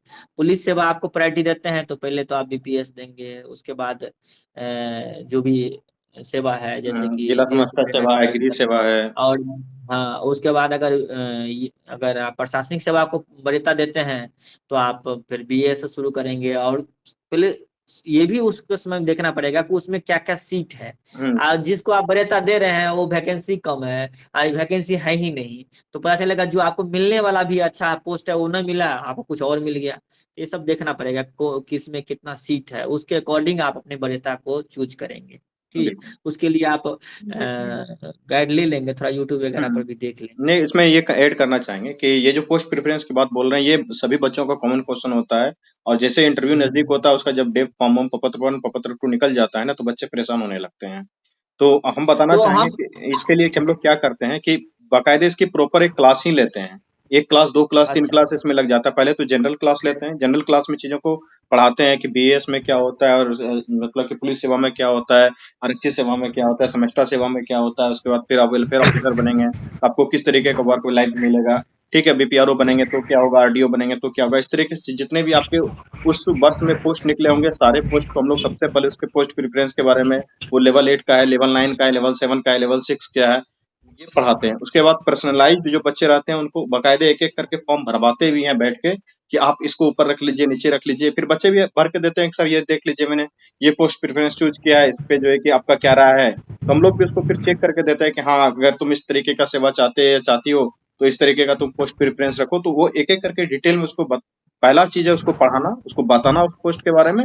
उसके बाद आपके अकॉर्डिंग किसी को जो है कि तैयारी करना रहता है, आगे हमको यूपीएससी देना है, किसी को जो है कि सर इस बार रैंक अच्छा नहीं पाएगा, रैंक इम्प्रूवमेंट के लिए देना है, किसी को जो है कि सर हमको डिस्ट्रिक्ट के नजदीक पसंद रहना है, किसी को जो है कि हमको सर ब्लॉक में काम करना ज्यादा बेहतर लगेगा। तो वो आपका नेचर किस तरीके का है, उस नेचर के हिसाब से आप फिर उस पोस्ट प्रेफरेंस को उस पर हम लोग काम करते हैं। तो अभी चिंता नहीं करना है पोस्ट प्रेफरेंस का, जब इंटरव्यू का डेट आ जाएगा, मतलब आपका रिजल्ट आ जाएगा, तब जो है कि इस पोस्ट प्रेफरेंस के बारे में चर्चा करेंगे, ठीक है। तो इस पे डिटेल में चर्चा करेंगे, इसके लिए चिंता नहीं करनी आपको। चलिए अगला सवाल। सर नहीं होगा क्या सर? सर एक क्वेश्चन। हाँ हाँ बोलो, हाँ सर, कौन था? एक एक करके पूछेंगे। हाँ, तो मुझे जानना था सर कि प्रीवियस जॉब के बारे में इंफॉर्मेशन देना जरूरी है? हाँ हाँ बिल्कुल, देने से बेनिफिट ही होगा, बहुत क्योंकि बेनिफिट होगा। प्रीवियस जॉब के बारे में आप जानकारी देंगे तो इंटरव्यू में आपको ये मान के चलिए कि औरों की तुलना में थोड़ा सा ज्यादा मार्क्स मिल जाता है, क्योंकि आपके पास एक्सपीरियंस होता है, और ये बता देंगे तो शुरू में उसको जो है प्रिपरेशन करने में आप थोड़ा सा उसको प्रिपेयर कर लीजिए कि प्रीवियस जॉब में आपका क्या है नहीं है। मैं इससे क्या होगा। एज ए स्कूल टीचर मैं अभी काम कर रही हूँ, तो ये मेंशन करना अच्छा होगा कि मैं एक स्कूल टीचर हूँ अभी? बहुत अच्छा होगा। इससे क्या होता है ना कि आप देखिए इन जनरल किसी को भी बताते हैं तो उनके दिमाग में पॉजिटिव आता है कि टीचर रहते हुए पढ़ लिया हो, तो एक जनरल ये बात ये आ जाता है ना कि आपके प्रति पॉजिटिव मैसेज चला जाता है। आप टीचर के बारे में थोड़ा सा प्रिपरेशन कर लेंगे, और कैसा क्या आप किस चीज़ का टीचर है, उसके बारे में क्या है आपका, कैसे उसकी प्रोसेस है, पढ़ाते कैसे, क्लास कितनी होती है, क्या उसको एक टीचर के रूप में आप प्रशासन में क्या आप अच्छा कर सकते हैं।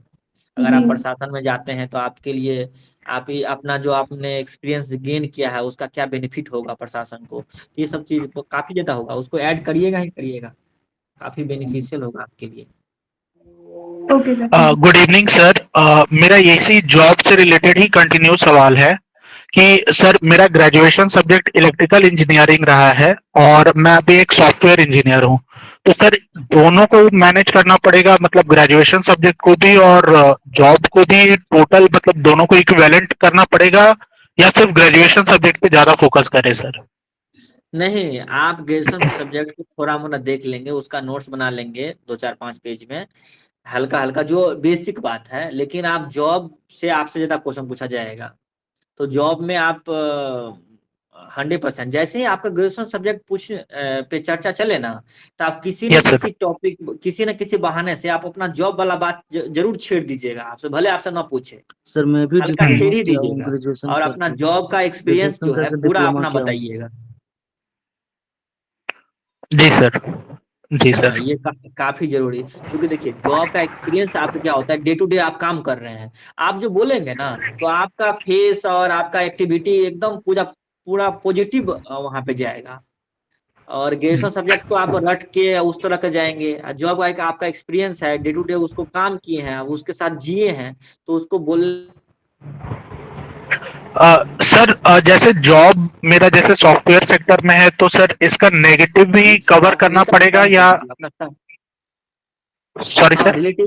रिलेटिवली कवर करेंगे तो काफी अच्छा रहेगा, लेकिन अगर नहीं भी हो पाता है, अगर बहुत भास्ट है, तो ग्रेजुएशन को थोड़ा सा कम भी लेके चलेंगे तो चलेगा, लेकिन जॉब वाला को एक्सपीरियंस और जॉब का जो जो भी है आपका स्ट्रक्चर है, उसको हर तरह से प्रिपेयर करके जाइएगा। Okay sir, thank you sir. Hello sir. Hello जी बोलिए बोलिए। सर, बोल रहे थे कि जैसे ऑप्शनल अब क्वालिफाइंग हो गया है, तो उसको भी मतलब उतना ही अच्छा से करके जाना होगा जैसे पहले जाते थे जब उसका मार्क्स जुड़ता था तब।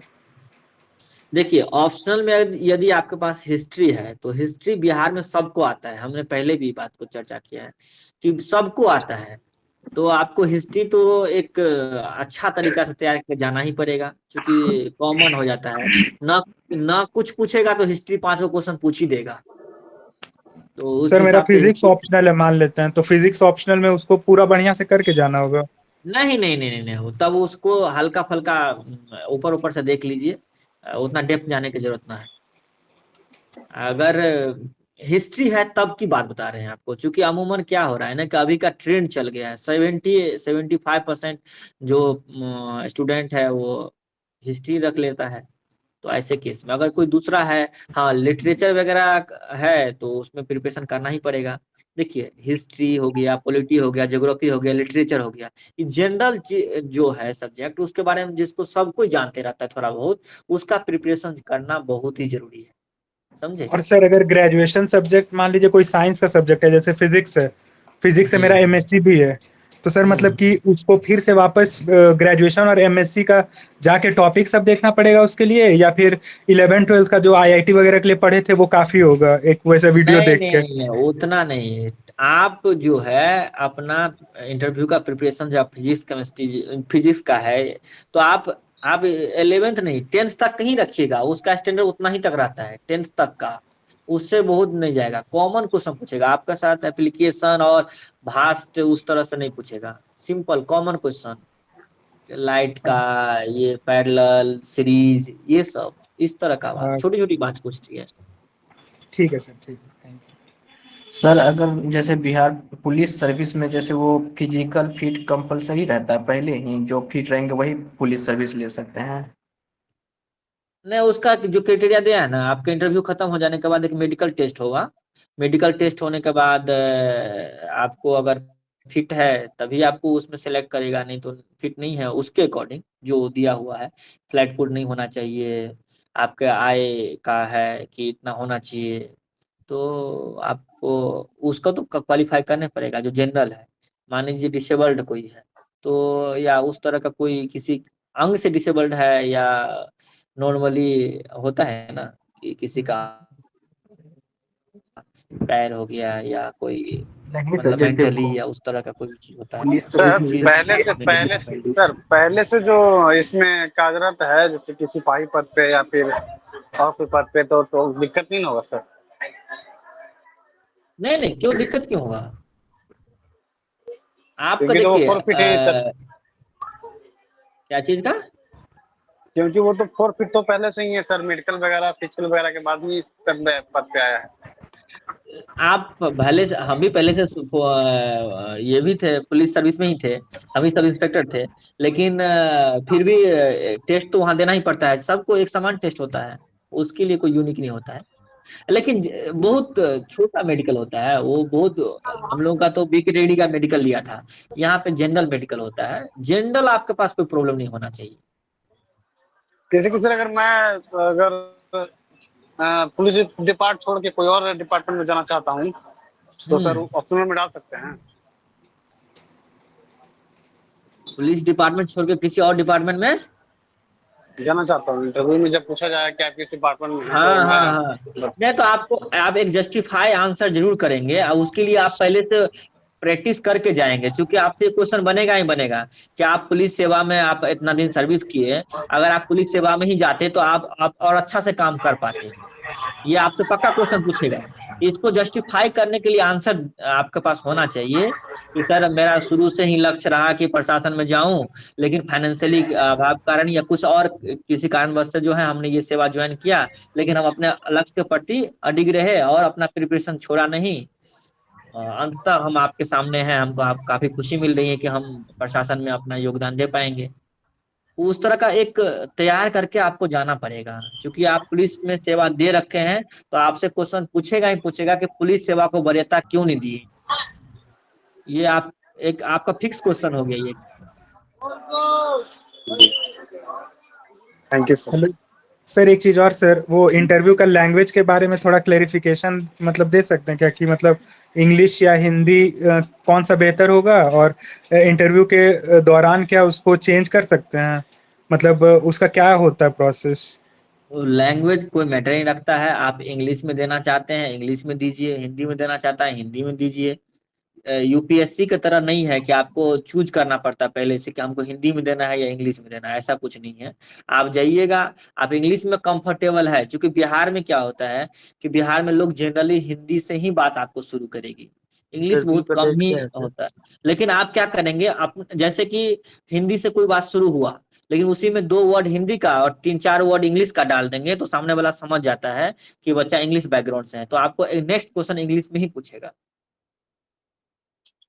तो आपके स्मार्टनेस वहां दिखाएगा कि जैसे ही आपको इंग्लिश में इंटरव्यू देने का मन है, तो आपको कोई भी क्वेश्चन पूछेगा तो 2 शब्द आप हिंदी का बोल दीजिएगा शुरू में, बाकी 3-4 शब्द आप इंग्लिश का बोल लीजिएगा, पूरे सेंटेंस क्लियर हो अथी हो गया, आप पूरा सेंटेंस कंप्लीट कर लिए। उसके बाद इंटरव्यूअर समझ जाएगा कि नहीं ये बच्चा इंग्लिश में ज्यादा कंफर्ट है, तो इंग्लिश में। आपको हिंदी का भी पूरा अच्छी तरीका से जानकारी ज्ञान होनी चाहिए बोलने का, क्योंकि आप बिहार में सेवा देने वाले हैं, और बिहार में सारा काम प्रशासन का जितना भी काम होता है प्योर हिंदी में होता है, इंग्लिश का यहाँ ई भी शब्द का यूज नहीं किया जाता है।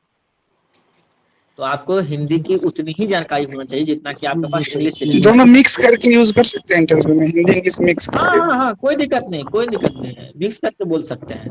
आप मिक्स इंग्लिश करके का। बोलिएगा ना तो सामने से क्वेश्चन भी आपको मिक्स ही आएगा, कोई इंग्लिश बोलेगा कोई हिंदी बोलेगा, मिक्स करके ही क्वेश्चन ये आएगा। ओके सर, ये पॉजिटिव ही होगा, आप मिक्स करके ही जवाब दीजिएगा। Okay okay. सर हॉबी में वेब सीरीज रख सकते हैं, वेब सीरीज देखना? आप किसी पार्टिकुलर वेब सीरीज का प्रिपरेशन करके जाइएगा कि किस तरह का वेब सीरीज देख रहे हैं।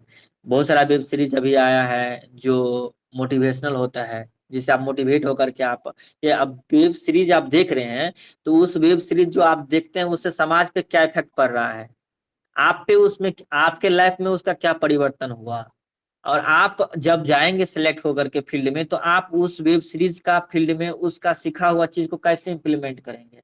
ये 4-5 को बात आप अपना एक क्वेश्चन लिख के बना लीजिएगा, जरूरी है इस चीज। ठीक है पक्का सर। ये पूछेगा। Okay sir. जी पूछिए और सवाल।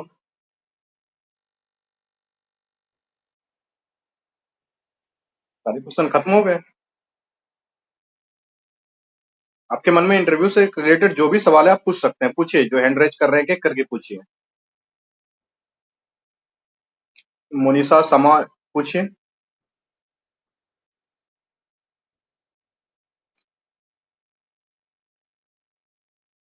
जी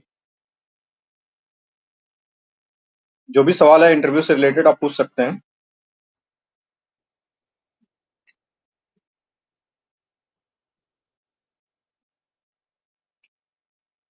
जी बोलिए। पूछिए पूछिए। बहुत सारे जैसे कि तैयारी करते करते 4-5 साल लगे, इसको जस्टिफाई कैसे करना है? हाँ, ये क्वेश्चन आपके एज के अकॉर्डिंग डिपेंड करता है कि आपका एज कितना हो रहा है। आपका एज बहुत ज्यादा हो रहा है तो आपसे ये क्वेश्चन पूछेगा। जैसे कि क्योंकि मेरा आप एज 29 हो रहा है। ठीक, तो आप इससे पहले कोई जॉब वगैरह ये सब चीज में नहीं थे, बस नहीं प्रिपरेशन नहीं, में ही मैं हैं? प्रीलिम्स में बस एक नंबर से 3 बार से रह रहा हूँ, 1 नंबर 2 नंबर से। अच्छा, इस बार मेंस लिखे। हाँ हाँ, तो उस चीज को आपको थोड़ा सा उसमें थोड़ा सा आपको हल्का सा घुमाना पड़ेगा। पहले शुरू करिएगा सर, यूपीएससी का भी प्रिपरेशन कर रहे थे और उसके बाद फिर बीपीएससी का प्रिपरेशन किए। कई बार हमने मेंस भी थोड़ा सा घुमा दीजिएगा, क्योंकि सामने वाला को इम्प्रेस करना है मिला जुला करके।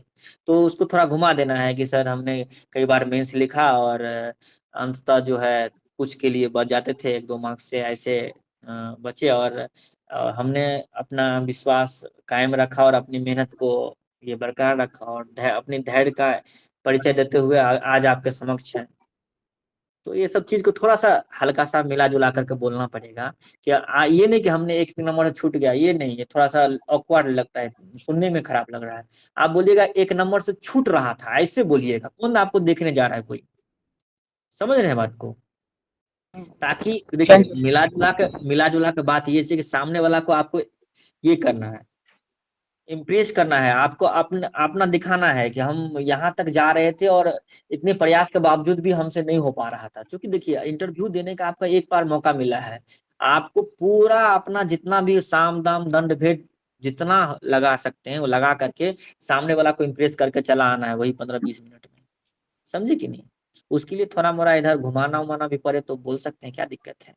क्योंकि ऐसा होता है कि बच्चों को जब तैयारी करवाना स्टार्ट करते हैं इंटरव्यू क्लास में रंजीत जी, तो बच्चों को कुछ सफेद झूठ बोलने के लिए सिखाया भी जाता है। जैसे एज ज्यादा हो गया है, वो लगातार तैयारी ही कर रहे थे, तो उनको फिलर देना पड़ता है कि कुछ कर रहे थे सर, मेंस में यहाँ हो गया था, या पढ़ा रहे थे, पिताजी के बिजनेस में सहयोग कर रहे थे। मतलब ऐसा देखना नहीं चाहिए कि आप पूरी तरीके से बेरोजगार हैं और इस सेवा में नहीं हुआ तो कुछ नहीं होगा आपके जीवन में। ऐसा नहीं दिखना चाहिए, वो थोड़ा सा नेगेटिव चला जाता है। जैसे सर बताया जैसे कि ये बोल सकते हैं ना कि मैं स्किल डेवलपमेंट में काम करता, 2 पीजी साथ में किया, मतलब ये सिर्फ मैं प्रिपरेशन नहीं कर रहा था, साथ में मतलब पार्ट टाइम जॉब भी कर रहा था मैं। हाँ, ये सब तो बोल सकता हूँ।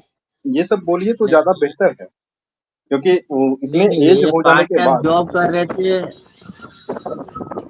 पार्ट टाइम जॉब कर रहे थे और जॉब और आपके स्टडी को कैसे मैनेज कर रहे थे, यहाँ से फिर क्वेश्चन राइज हो जाएगा। ठीक, और आप उसके लिए प्रिपेयर नहीं है तो थोड़ा सा उसी में थोड़ा अपना घुमा के बोल देना है कि सर 1-2 मार्क्स से छूट जा रहा था और हमने फिर जी भी प्रयास छोड़ा और देखिए आपके सामने है। हम लगातार संघर्ष इसको रहते थोड़ा हैं देखिए, सर। थोड़ा मैनिपुलेट करना पड़ता है। और सबसे बड़ी बात ये चीज है कि आपको एक बार मौका मिला है वहां पे पहुंचने का, तो वहां पे थोड़ा सा पॉजिटिव दिखाना है। नहीं होता है कि अपना बड़ाई करना है थोड़ा सा उस केस में, ये वाला केस में कि सर मेरा आपको जो भी गैपिंग है। गैप ईयर सर ज़्यादा है सर, बट मैं इसीलिए पूछना चाहती थी कि मैं अपना पीजी भी मेंशन करूंगी उनको, उसके बारे में बताऊंगी या फिर ग्रेजुएशन ही सिर्फ बताऊं उनको? अगर आपका पीजी का प्रिपरेशन उस समय तक, इंटरव्यू डेट तक आपको अच्छा खासा हो जाए और आप उस पर सेटिस्फाई हो जाए कि हम इस पे कोई क्वेश्चन पूछा जाएगा तो हम जवाब दे देंगे। जनरल क्वेश्चन जो जी जनरल क्वेश्चन होता है, स्पेसिफिक नहीं, जनरल क्वेश्चन का सर जवाब दे पीजी सकते और हैं। ऑप्शनल सेम है तो दे ही सकते हैं ना? हाँ, पीजी ऑप्शनल सेम है तो कोई बात नहीं, तब तो आपको वही पूछेगा, आप दे सकते हैं, कोई दिक्कत नहीं नहीं है। सर, मेरा लेकिन अगर ग्रेजुएशन कॉमर्स में है और पीजी मेरा अप्लाइड इकोनॉमिक्स में है, बट मैंने ऑप्शनल ज्योग्राफी लिया हुआ है। तो आप अप्लाइड इकोनॉमिक्स के बारे में आपकी समझ क्या है ये डिपेंड करता है। आप हाँ मान के सर, वो चलिए अच्छे जस्ट से है। एग्जाम पास करने के लिए मतलब जस्ट ग्रेजुएशन का एक डिग्री लेने के लिए आप उसको ये कर दिया और क्वालिफाई कर गया, उसके अंदर आपकी समझ नहीं है तो ये डाल करके आप ये नहीं करेंगे। क्योंकि इसलिए हम बोल रहे हैं, पीपी गुप्ता सर थे, हम उनसे हिस्ट्री पढ़े थे उस समय, बहुत पहले की बात है, वो बिहार शिक्षा सेवा में सिलेक्ट हुए थे। वो क्या किए थे, वो एमए एक बार इंटरव्यू में शो कर दिए थे, उसके वजह से एमए से इतना क्वेश्चन पूछने लगा काफी ज्यादा। नेक्स्ट ईयर क्या हुआ कि उन्होंने सिर्फ ग्रेजुएशन दिखाया और क्वालिफाई हो गए थे। वही बता रहे थे इस चीज को, तो मुझे वहीं से आया कि नहीं, अगर प्रिपरेशन नहीं है तो आप दिखाना ठीक नहीं है। अगर तो सर प्रिपरेशन मैं है, फोकस दोनों पे करूँ, पीजी और ग्रेजुएशन दोनों पे, ग्रेजुएशन छोड़ू नहीं? ग्रेजुएशन पे हाँ वो भी ठीक रहेगा। ठीक है सर। आपका हॉबी क्या है? सो हॉबी में मैंने तो वो अपसाइकलिंग, मतलब जो चीज़ें खराब पुरानी होती हैं उनको मैं वो यूज़ करना, और क्ले मॉडलिंग वगैरह को मैंने डाला हुआ है। हाँ, थोड़ा हॉबी को थोड़ा सा अच्छा से प्रिपेयर कर दीजिएगा और मौका मिले तो हॉबी की तरह अपना टर्न करने का कोशिश करिएगा। बिल्कुल। ओके। इसमें ये एक कि दो नहीं, चीजें ऐड क्योंकि करते हैं, ठीक है। रंजीत जी के साथी थे संजय जी, काफी आप लोगों की दोस्ती गहरी रही है। तो संजय जी इंटरव्यू देके जिस दिन आए इस प्लेटफॉर्म पे, तो संजय जी ने पूरा एक एक करके जो है कि अपने इंटरव्यू का एक्सपीरियंस शेयर किया है कि कैसे वो बातों को मोड़ सकते थे। संजय जी पहले सेना में थे, भारतीय इंडियन आर्मी में, उसके बाद वो बैंक में गए। बैंक में जाने के बाद जो है कि वो 42 से 43 साल की उम्र में उनका जॉब लगा है। वो रंजीत जी के साथ ही ट्रेनिंग कर रहे थे, तो बता सकते हैं बहुत बेहतरीन इंसान है।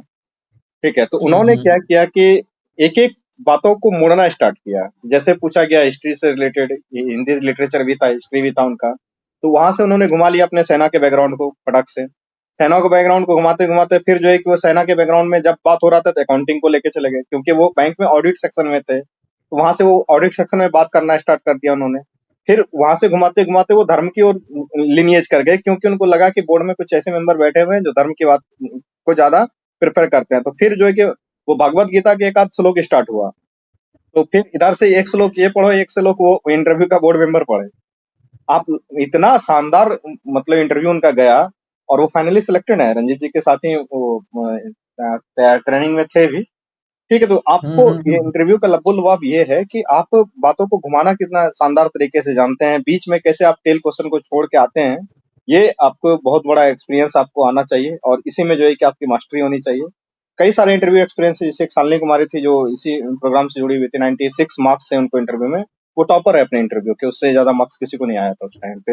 उन्होंने भी सेम प्रोसेस अप्लाई किया था। तो वो सारे के सारे जो है कि वीडियोज आपके अपने यूट्यूब चैनल पे ISPCS इंस्टीट्यूट पे वो अवेलेबल भी है। तो मैं शालिनी का वीडियो तो एक दिन निकाल के दे भी दिया था, और एक आध वीडियो और भी जो है कि अब मैं आज संजय जी वाला देखूंगा, ढूंढ के निकाल के आपको जो है कि लिंक शेयर कर दूंगा, उसको देखिएगा। और ये जो भी आप लोग सवाल पूछ रहे थे कि सर हॉबीज में क्या भरे, उसके बाद फिर पोस्ट प्रिफरेंस, उसके बाद फिर पुलिस के बारे में, ठीक है, तो ऐसे ऐसे कई सारे क्वेश्चंस हम लोग पिछले इंटरव्यू में भी डिस्कस किए थे। उसका बहुत सारा वीडियो अपने जो है कि यूट्यूब चैनल पे है। अक्टूबर 2023 के आसपास से इसका 67 का इंटरव्यू हुआ है और जनवरी में जो है कि इसका 68 का इंटरव्यू हुआ है। तो उस समय के आप पीछे टाइम लाइन में जा करके उसको देख के निकाल के देख भी सकते हैं, उससे जो है कि आपको काफी फायदा होने वाला है। एकदम रियल प्रैक्टिकल वीडियो है। उसमें दो चीजें मिलेगा आपको अपने यूट्यूब चैनल पे। एक फायदा क्या होगा कि जो बिल्कुल प्रैक्टिकल एक्सपीरियंस है, शाम में उन्होंने इंटरव्यू दे के आया और रात में जो है कि आपके सामने वो अपना एक्सपीरियंस शेयर कर रहे हैं।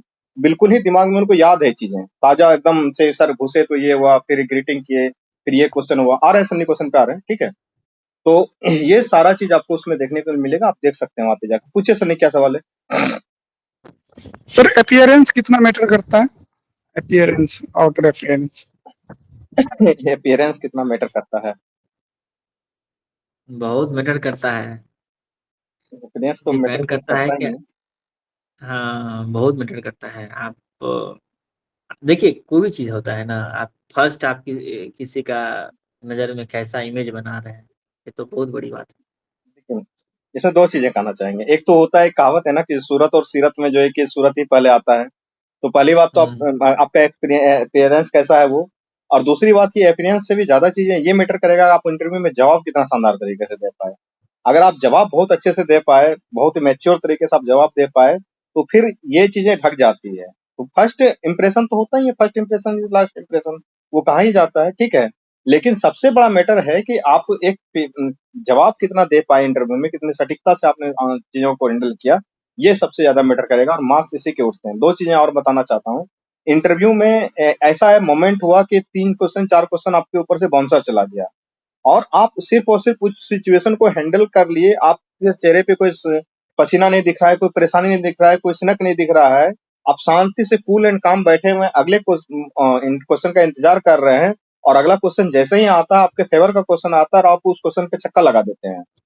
पिछला 3 क्वेश्चन क्या था नहीं था वो भूल जाएंगे पूछने वाले भी। अभी जो स्टार्टिंग में हम लोग इस प्रोग्राम को स्टार्ट किए थे, पहला क्वेश्चन क्या आया था हमको याद है? नहीं याद है। आपको याद है? नहीं याद है। तो उसी तरीके से चीजें होती है। दूसरी बात कि आपके जवाब के ऊपर अगर इंटरव्यूअर थोड़ा सा मुस्कुरा जाए, आपके ऊपर नहीं, आपके जवाब के ऊपर, आप कोई ऐसा शानदार जवाब दिए, वाह वाह, मतलब उनको बस एक ही चीज का फील होना चाहिए, आपसे बात करके उनको कितना इनलाइटनमेंट फील हुआ, कितना मजा आया।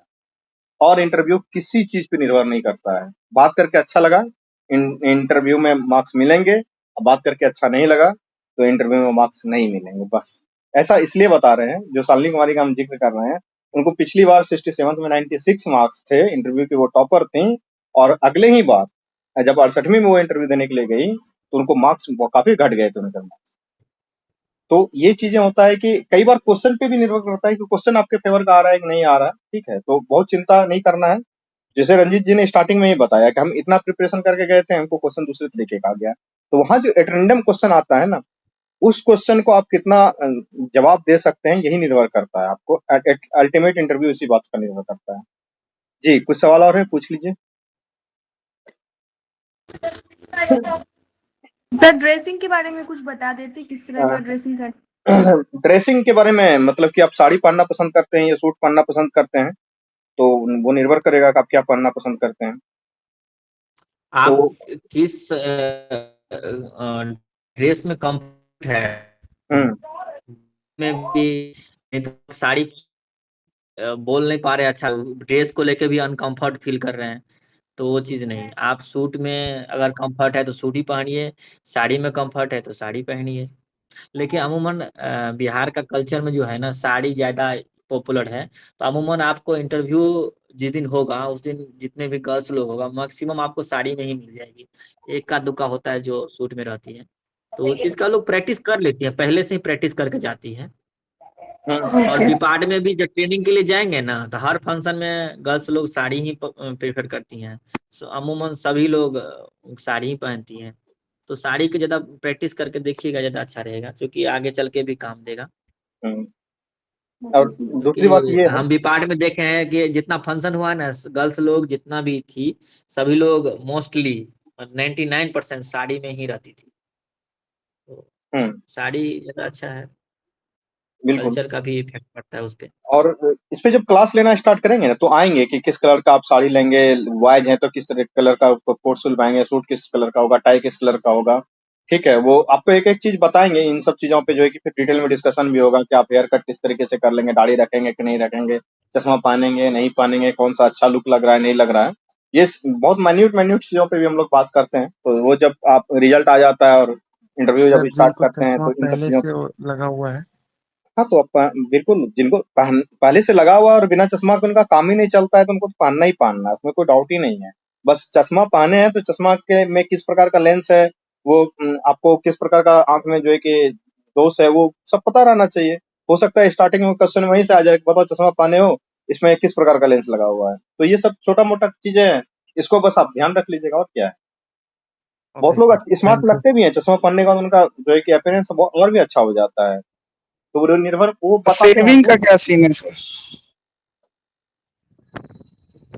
क्योंकि सर मैं 10 साल से तो सेविंग ही नहीं कर रहा हूँ कभी आज तक, और ऐसे मैं एक करूंगा तो कंफर्टेबल नहीं फील करूंगा। जीरो सेविंग का मैं बात कर रहा हूँ। बताइए रंजीत जी, ये सेविंग क्या क्वेश्चन पूछ रहे हैं? ये 10 साल से सेविंग नहीं किए हैं, तो ये चाहते हैं कि बिना सेविंग किए ही हम इंटरव्यू में जाएं। नहीं तो उसका एक डिजाइन लुक दे दीजिएगा, हाँ, थोड़ा सा जो स्मार्ट लगे। सेविंग जरूरत नहीं है सेविंग करके ही जाइए। आप थोड़ा सा देखिए, हर चीज में थोड़ा सा बेस्ट कर सकते हैं ना, उसको थोड़ा ब्यूटी, काफी सामने वाला जो देखे तो आप खुद को देखे तो आपको अच्छा लगे, तो उसमें थोड़ा लुक दे दीजिए, स्टाइल दे दीजिए। आजकल एक से एक स्टाइल आया हुआ है, उसमें स्टाइल थोड़ा सा दे देना है। बिल्कुल। जरूरी नहीं है थैंक कि यू। शेविंग करके जाना है, शेविंग करके जाना है जरूरी नहीं है। बहुत एकदम उसी में थोड़ा लुक बेस्ट, इसके सामने से कोई आदमी देखे आपको तो उसको लगे क्या, मतलब आपका दोस्त ही बोले कि बहुत अच्छे लग रहे हो, बहुत स्मार्ट लग रहे हो। तो अगर दोस्त लोग बोल रहा है तो सफिशिएंट है, चलिए उसी को लेके चल जाना है इंटरव्यू में, और क्या। पिछले बार कुछ लड़कियां आई हुई थी जो कि बाकायदे ब्यूटी पार्लर में जा करके वो वहां पे वो प्लेट बैठा करके किस तरीके से साड़ी पहनाया जाता है, वो बाकायदे पे करके साड़ी पहनी थी और वो शानदार इंटरव्यू देके आई है। बहुत अच्छा लग रहा था वो जब साड़ी पहन के उस तरीके से गई थी। हम लोग जनरली घरों में उस तरीके का प्लेट नहीं बैठा पाते साड़ी में, तो वो वहां पे वो ब्यूटी पार्लर में उस तरीके से उसको पहनाया गया। ठीक है, तो आप ये सब कर सकते हैं। और कुछ बच्चों को हम लोग सलाह भी देते हैं जिनका जो बियर्ड लुक अच्छा लगता है तो वो बियर्ड लुक में ही जाएं, जिनको क्लीन शेव रखने का आदत है लेकिन फिर भी उनको बियर्ड लुक में अच्छा लगेगा तो वो टाइम पे फ्रेम रहता है, अगर उतना गैप रहता है उतने दिन में अगर दाढ़ी आ जाती है कम से कम 0 लेवल का भी या एक लेवल का भी, तो फिर उस लुक में जाने के लिए हम लोग बताते हैं कि आप इस लुक में जाएंगे तो ज्यादा अच्छा लगेगा। ठीक है, तो ये सब अगर चीजें हैं छोटी छोटी। मेरा अगर मानिएगा तो इस चीज पे अभी डिस्कशन करने का कोनो ये नहीं है। हाँ। आप अभी जो है प्रिपरेशन कीजिए सब्जेक्ट बेसिस पे। ये जो है इंटरव्यू का डे एकदम आपको लगेगा कि एक पर्व का दिन है, आपको त्योहार के टाइप का लगेगा, और सभी लोग सज के जाते हैं। आप यूनिक नहीं होंगे जो सज के जाएंगे वहां पे।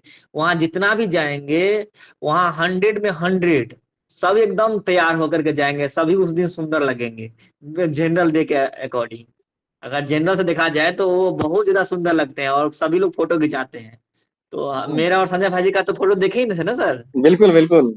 हाँ, तो बस वही चीज है, सभी लोग अच्छे लगते हैं, आप भी अच्छे लगेंगे उस दिन, ऑटोमेटिकली अच्छा सब लगता है। तो उस चीज को मैटर नहीं रखता है कि कौन सा ड्रेस पहन के जाएंगे, कैसे जाएंगे।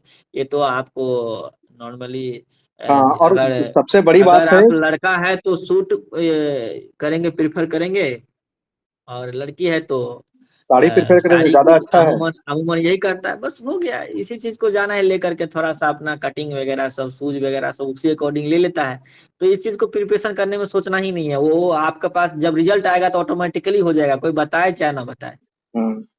और हाँ, दूसरी बात है डिपेंड जो करता है कि आपका प्रिपरेशन कितना अच्छा है। प्रिपरेशन आपका अच्छा होना चाहिए, सब्जेक्ट पर आपका पकड़ अच्छा होना चाहिए, कम्युनिकेशन, आपका बोलने की जो कैपेसिटी है, या आप अपनी बात को कितनी अच्छा से रख पाते हैं, आपकी बात में कितनी शालीनता है। आप अपेयरेंस के बारे में पूछ रहे थे, आप एंट्री मारते हैं तो सामने वाला का आपका फर्स्ट इमेज कैसा बनता है, ये सब चीज को बहुत मैटर करता है।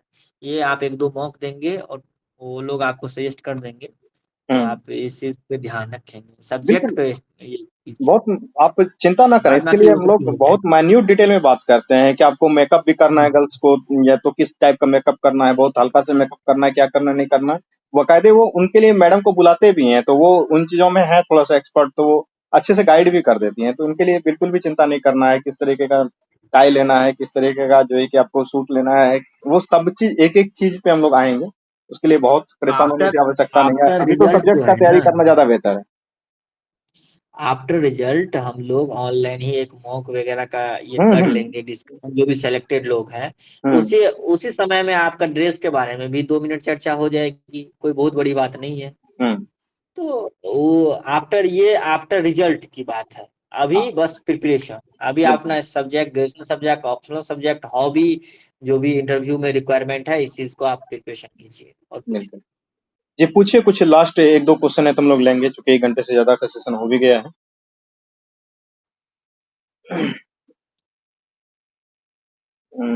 और जी अगर कोई सवाल है तो एक आध पूछ सकते हैं, नहीं तो फिर रंजीत जी को भी विदा करेंगे। तब सबसे पहले तो बहुत धन्यवाद रहेगा रंजीत जी का कि इतने व्यस्ततम शेड्यूल के बीच में भी आ ही जाते हैं। और एक अच्छा एक्सपीरियंस ये है कि जब भी बुलाया जाता है इनको वो आ जाते हैं रंजीत जी। इसमें कभी ऐसा नहीं है कि सर नहीं आ पाएंगे, वो ऐसा कुछ नहीं होता है।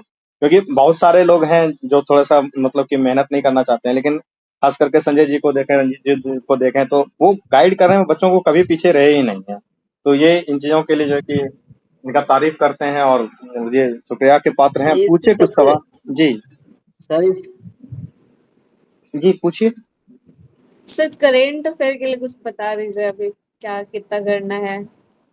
इंटरव्यू के लिए जो है ना, जनवरी से देख लीजिए, जनवरी से अभी तक जो काफी पॉपुलर रहा है वो न्यूज आपके पास होना चाहिए, उसका एक वो रिटेन फॉर्म में होना चाहिए, ऐसा नहीं कि मौखिक। जैसे कि एग्जाम्पल के तौर पे अभी बजट है, बजट में बिहार का जो है काफी ज्यादा ये किया गया है, बजट में बिहार को इस बार प्रायोरिटी में रखा गया है, बिहार और आंध्र प्रदेश। आखिर इसके पीछे क्या कारण है? पॉलिटिकल कोई रीजन तो नहीं। इसका हर तरह से जितना तरीका से आप सोच पा रही हैं कि क्या बिहार में पॉलिटिकल रीजन से तो बजट इस बार ज्यादा नहीं दिया गया है। आखिर बजट में जो बोल रहा है कि इस इतनी बजट में और इस तरह के शेडिंग में बिहार का क्या बेनिफिट होगा, और बिहार के इसके बाद का भविष्य क्या हो सकता है, समझे कि नहीं? मतलब हर तरह से आपका प्रिपरेशन हो जाना चाहिए। अभी सर अगर पॉलिटिकल कारण है तो पॉलिटिकल कारण बताना मतलब सही रहेगा।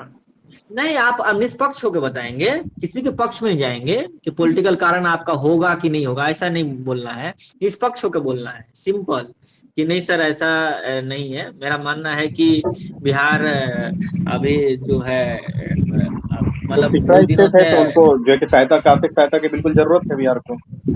हाँ बिहार मतलब पिछड़े राज्यों में से एक आते हैं, और यहाँ पे काफी जरूरत है बिहार को। एक जिस तरह से भारत चाह रहा है कि हम चौथी अर्थव्यवस्था बने, तो उस तरह से जो है आप 5 ट्रिलियन डॉलर का सपना देख रहे हैं, भारत को विकसित राष्ट्र बनाने की सपना देख रहे हैं। तो ऐसी स्थिति में बिहार जैसे राज्यों को डेवलप होना देश के डेवलप होने का ये होगा। बहुत बड़ा तो योगदान उस रहेगा। हिसाब से अपना जवाब देना है आपको। जहाँ तक पॉलिटिकल एंगल की बात है तो ये कोलिशन पॉलिटिक्स है, और कोलिशन पॉलिटिक्स में जो है कि फेडरलिज्म मजबूत होता ही है, तो वो फेडरलिज्म मजबूत होते हुए दिख रहा है इस बार के इलेक्शन के बाद, तो इसमें कहीं कोई समस्या नहीं है। पॉलिटिकल बात तो आपको ऐड करेगा इसीलिए कि चूंकि पेपर और न्यूज में आप सुने होंगे आंध्र प्रदेश बिहार, आंध्र प्रदेश बिहार, इतना बार रिपीट हो गया ना कि आपको पूछ ही लेगा कि ऐसा तो नहीं है कि सरकार गिर ना जाए, इसके डर से केंद्र सरकार ने ऐसा किया है। तो आपको उसके लिए निष्पक्ष आंसर तैयार करके आपको जाना पड़ेगा। ये सब चीज को थोड़ा ध्यान रखेंगे। और जो भी करंट इशू चल रहा है, अभी वायनाड में जो अभी इतना बड़ा इंसिडेंट हुआ, अभी ट्रेन हादसा बार बार हो रही है, या जो पॉपुलर इंसिडेंट है उस चीज को जनवरी से लेकर अभी तक का इंटरव्यू डेट तक का आप नोट कर लीजिए।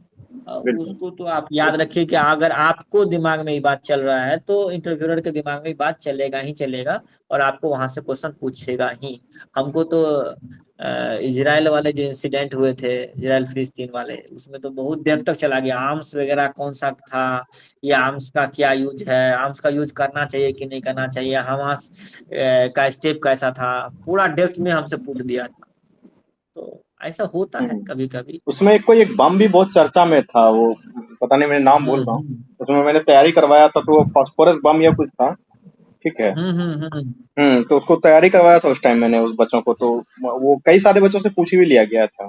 देखिए मैं यहाँ एक चीज ऐड करना चाहूंगा, ऐसा होगा कि वो क्वेश्चन तो पॉलिटिकल पूछेंगे इसमें, ये बिहार को जो विशेष चीजें मिली वो, या आंध्र प्रदेश को, वो सवाल पॉलिटिकल पूछेंगे, लेकिन आपका आंसर जो होगा वो कॉन्स्टिट्यूशनल होगा। आप समझ पा रहे हैं ना क्या हम कहना चाह रहे हैं? हाँ, ये जगह बिहार बहुत दिनों से विशेष राज्य का दर्जा की मांग कर रही कि नहीं कर रही? बिहार को विशेष राज्य का दर्जा नहीं दिया गया, तो किसी न किसी माध्यम से बिहार को तो डेवलप होना ही है। तो सरकार ये नहीं है कि पॉलिटिकल अप्रोच है या पॉलिटिकल वजह से गवर्नमेंट ने ऐसा किया है। जो भारत और सरकार ये सपना देख रहा है कि नहीं भारत को एक विकसित राष्ट्र बनाना है, तो उस पे लेके चले जाना है कि विकसित राष्ट्र तभी बनेगा जब बिहार जैसा राज्य डेवलप करेगा, तभी तो भारत एक विकसित राष्ट्र बनेगा। बिल्कुल। और उस तरह का ही बातों के लिए घुमा लेना है, और अपना को रिटेन फॉर्म में एक डाटा के साथ। सर हॉबी में ये नहीं लिख सकते कि अकेले टाइम स्पेंड करना अच्छा लगता है? नहीं, ये कोई उस तरह का ये अकेले टाइम स्पेंड करना कोई हॉबी नहीं ना होगा। ये तो नेचर के साथ स्पेंड करना अच्छा लगता है। नेचर के साथ स्पेंड करना अलग बात है, आप अकेले वहाँ टाइम पे थोड़ा स्पेंड करना टर्न अलग कर बात सकती है। हैं। आप जो है ना इस चीज को क्या करिए, आप कोई 1-2 पेंटिंग वगैरह, मधुबनी पेंटिंग को अपने हॉबी में इंक्लूड कर लीजिए। कि हम देखते रहते तो मधुबनी पेंटिंग का थोड़ा ही तो है, 3-4 पेज का है, वहां से एक स्टडी कर लीजिए।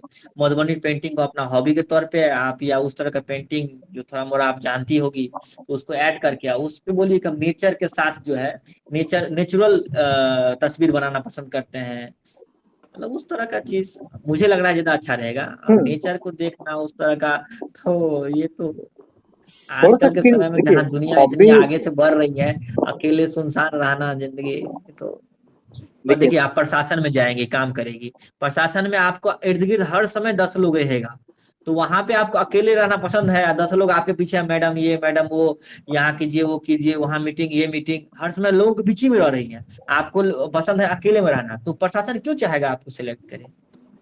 बस ये है ना। नहीं तो आपको तो हर समय जैसे ही आप सेलेक्ट होकर जाएगी फील्ड में, तो आपके चारों इर्द गिर्द लोग ही लोग मिलेगा, आपको अकेला रहने का समय ही नहीं मिलेगा, तो फिर वहां फिर कैसा?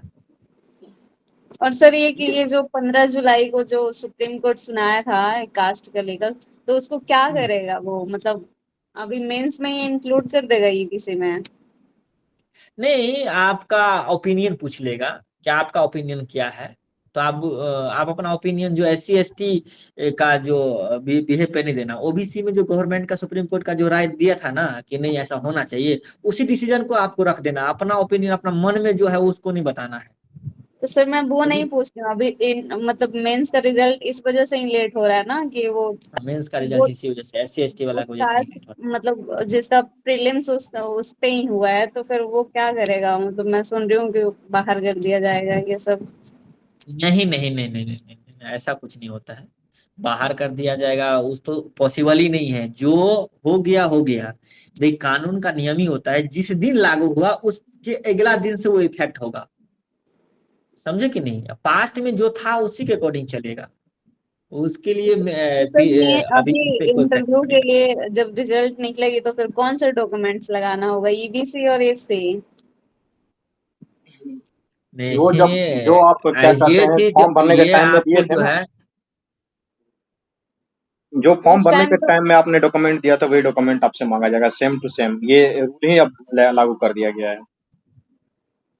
ठीक है। आप इतना ही याद रखिए कि ये निर्णय जो भी आया है या जो भी आएगा उसका आप पे कोई इफेक्ट नहीं पड़ेगा, आपको आपका जो डॉक्यूमेंट चाहिए वो बाकायदा आपको लिख के देगा कि मुझे ये डॉक्यूमेंट चाहिए और इतने समय से पहले का चाहिए, कट ऑफ डेट दे के रखता है, तो उस चीज को लेके आप डॉक्यूमेंट को लेकर के और किसी और चीज को सोच करके आपको चिंता नहीं करना है, बस आपको प्रिपरेशन पर ध्यान देना है कि हम मेरा इंटरव्यू कैसे बेस्ट हो और हम अपना परफॉर्मेंस कितना बेहतर दे सके, उस पर ध्यान दीजिए। ये सब चीज को सोचना क्या है, अब स्टूडेंट है, मन में विचार आता है, आने दीजिए, एकांत मतलब विचार आए फिर चले जाए, वो चीज को ध्यान दिमाग में लेके नहीं चलना है। क्योंकि देखिए कुछ बच्चे तो के सर कब आ रहा है रिजल्ट, क्या हो रहा है नहीं हो रहा है, बोलते हैं रात रात भर नींद नहीं आ रहा है, वो टेंशन हो जाता है, एंग्जाइटी हो जाता है। तो सबसे पहले तो इन सब चीजों से दूर रहना है, आप एक सिविल सर्वेंट बनने के लिए जा रहे हैं, तो आपको मेंटल स्टेबिलिटी इतनी होनी चाहिए। और दूसरी बात की बच्चों के लिए मैंने बोला ही है कि आप अपना कॉपी भेज देते हैं तो वो कुछ जो है कि इवेलुएट वगैरह भी कर दे रहे हैं, वो सब चीजें भी हो जा रही है ताकि आपको एक मेंटल पीस मिले और शांति से आप अपना पढ़ाई कर सकें। लेकिन बहुत जरूरी ये बात है कि आप जो है कि अपनी पढ़ाई को प्रायोरिटी पे रखें, उपापोह की स्थिति में ना रहें, इससे कुछ फायदा होने वाला है नहीं।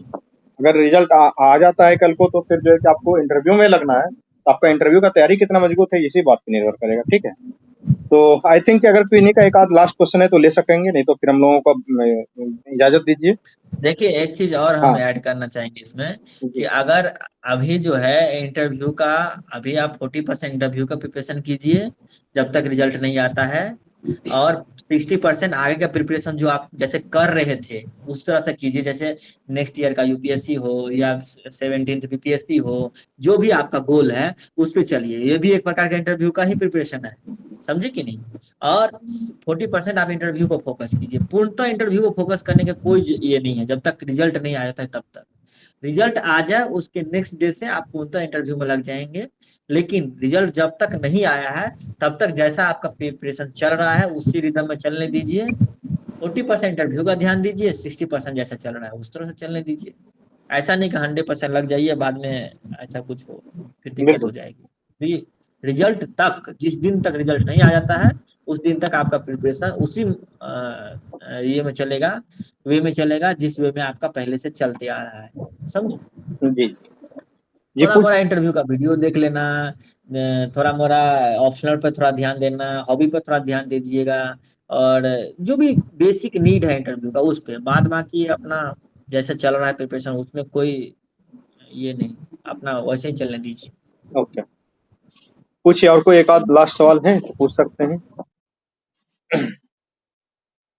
आई थिंक मेरा जो है सर सिंगिंग है, गाना भी लिखते हैं और कहानी भी लिखते हैं और गाते भी हैं, बहुत और अच्छा हिंदी है, में भी सर बहुत रुचि है। कविताएं भी हम बहुत कविताओं का बहुत भी हम रचना बेहतरीन किए है, हैं सर, बहुत सारी बेहतरीन है। कविताएं। तो आप इसको बिल्कुल देखिए मतलब कि बताइए वहां पे इंटरव्यू में।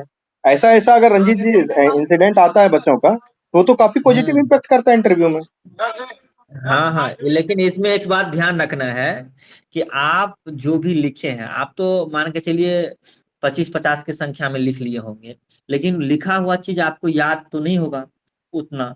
तो 5-7 जी को चुन के अपना मन से जो भी अच्छा है, जो किसी को सुनाते हैं तो आपको तालियां के बौछार आ जाती है, तो वो वाला 5-7 को उसमें से चुन लीजिएगा, उसको एकदम कंठस्थ कर लेना है। और ये दिमाग में लेके चलना है कि वो जब भी हम अपना हॉबी बताएंगे वहां से एक कविता या गाना सुनाने का ऑफर आएगा ही आएगा, समझे।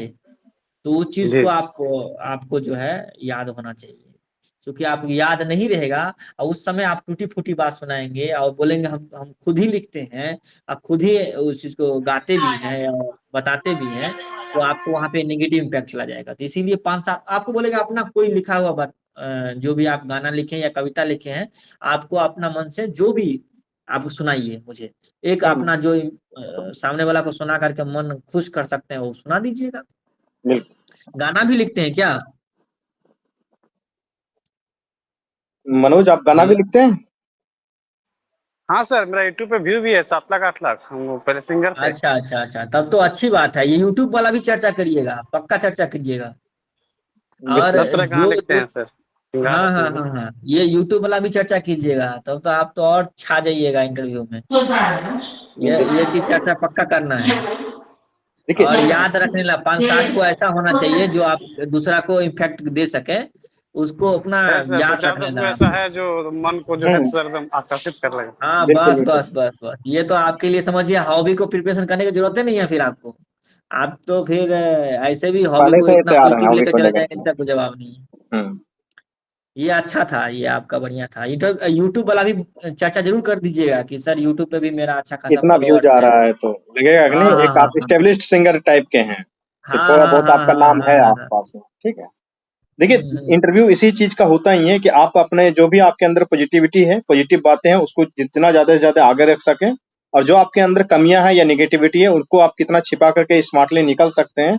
इंटरव्यू इसी को कहते ही हैं। ठीक है, तो इसी पे आपको काम करना है, और इसी तरीके से जो है कि इंटरव्यू होता ही है। यहाँ से एक क्वेश्चन भी राइज होगा कि आपका इंटरव्यू ये इतना अच्छा फॉलोअर है और आपको ये हॉबी इतना अच्छा है, तो आप इस पे अपना करियर क्यों नहीं बनाए जो आप प्रशासन में आना चाहते हैं।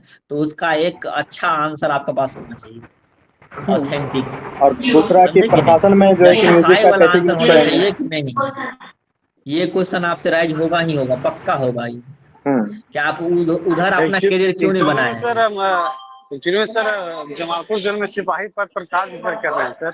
अच्छा अच्छा, हाँ। भागलपुर में। तो आप बिल्कुल। इसी से ऐड करके जो है आप उसको जवाब दीजिएगा एक और आंसर अपना बना एक के आप अच्छा देखें। आंसर बना के जाइएगा, बढ़िया।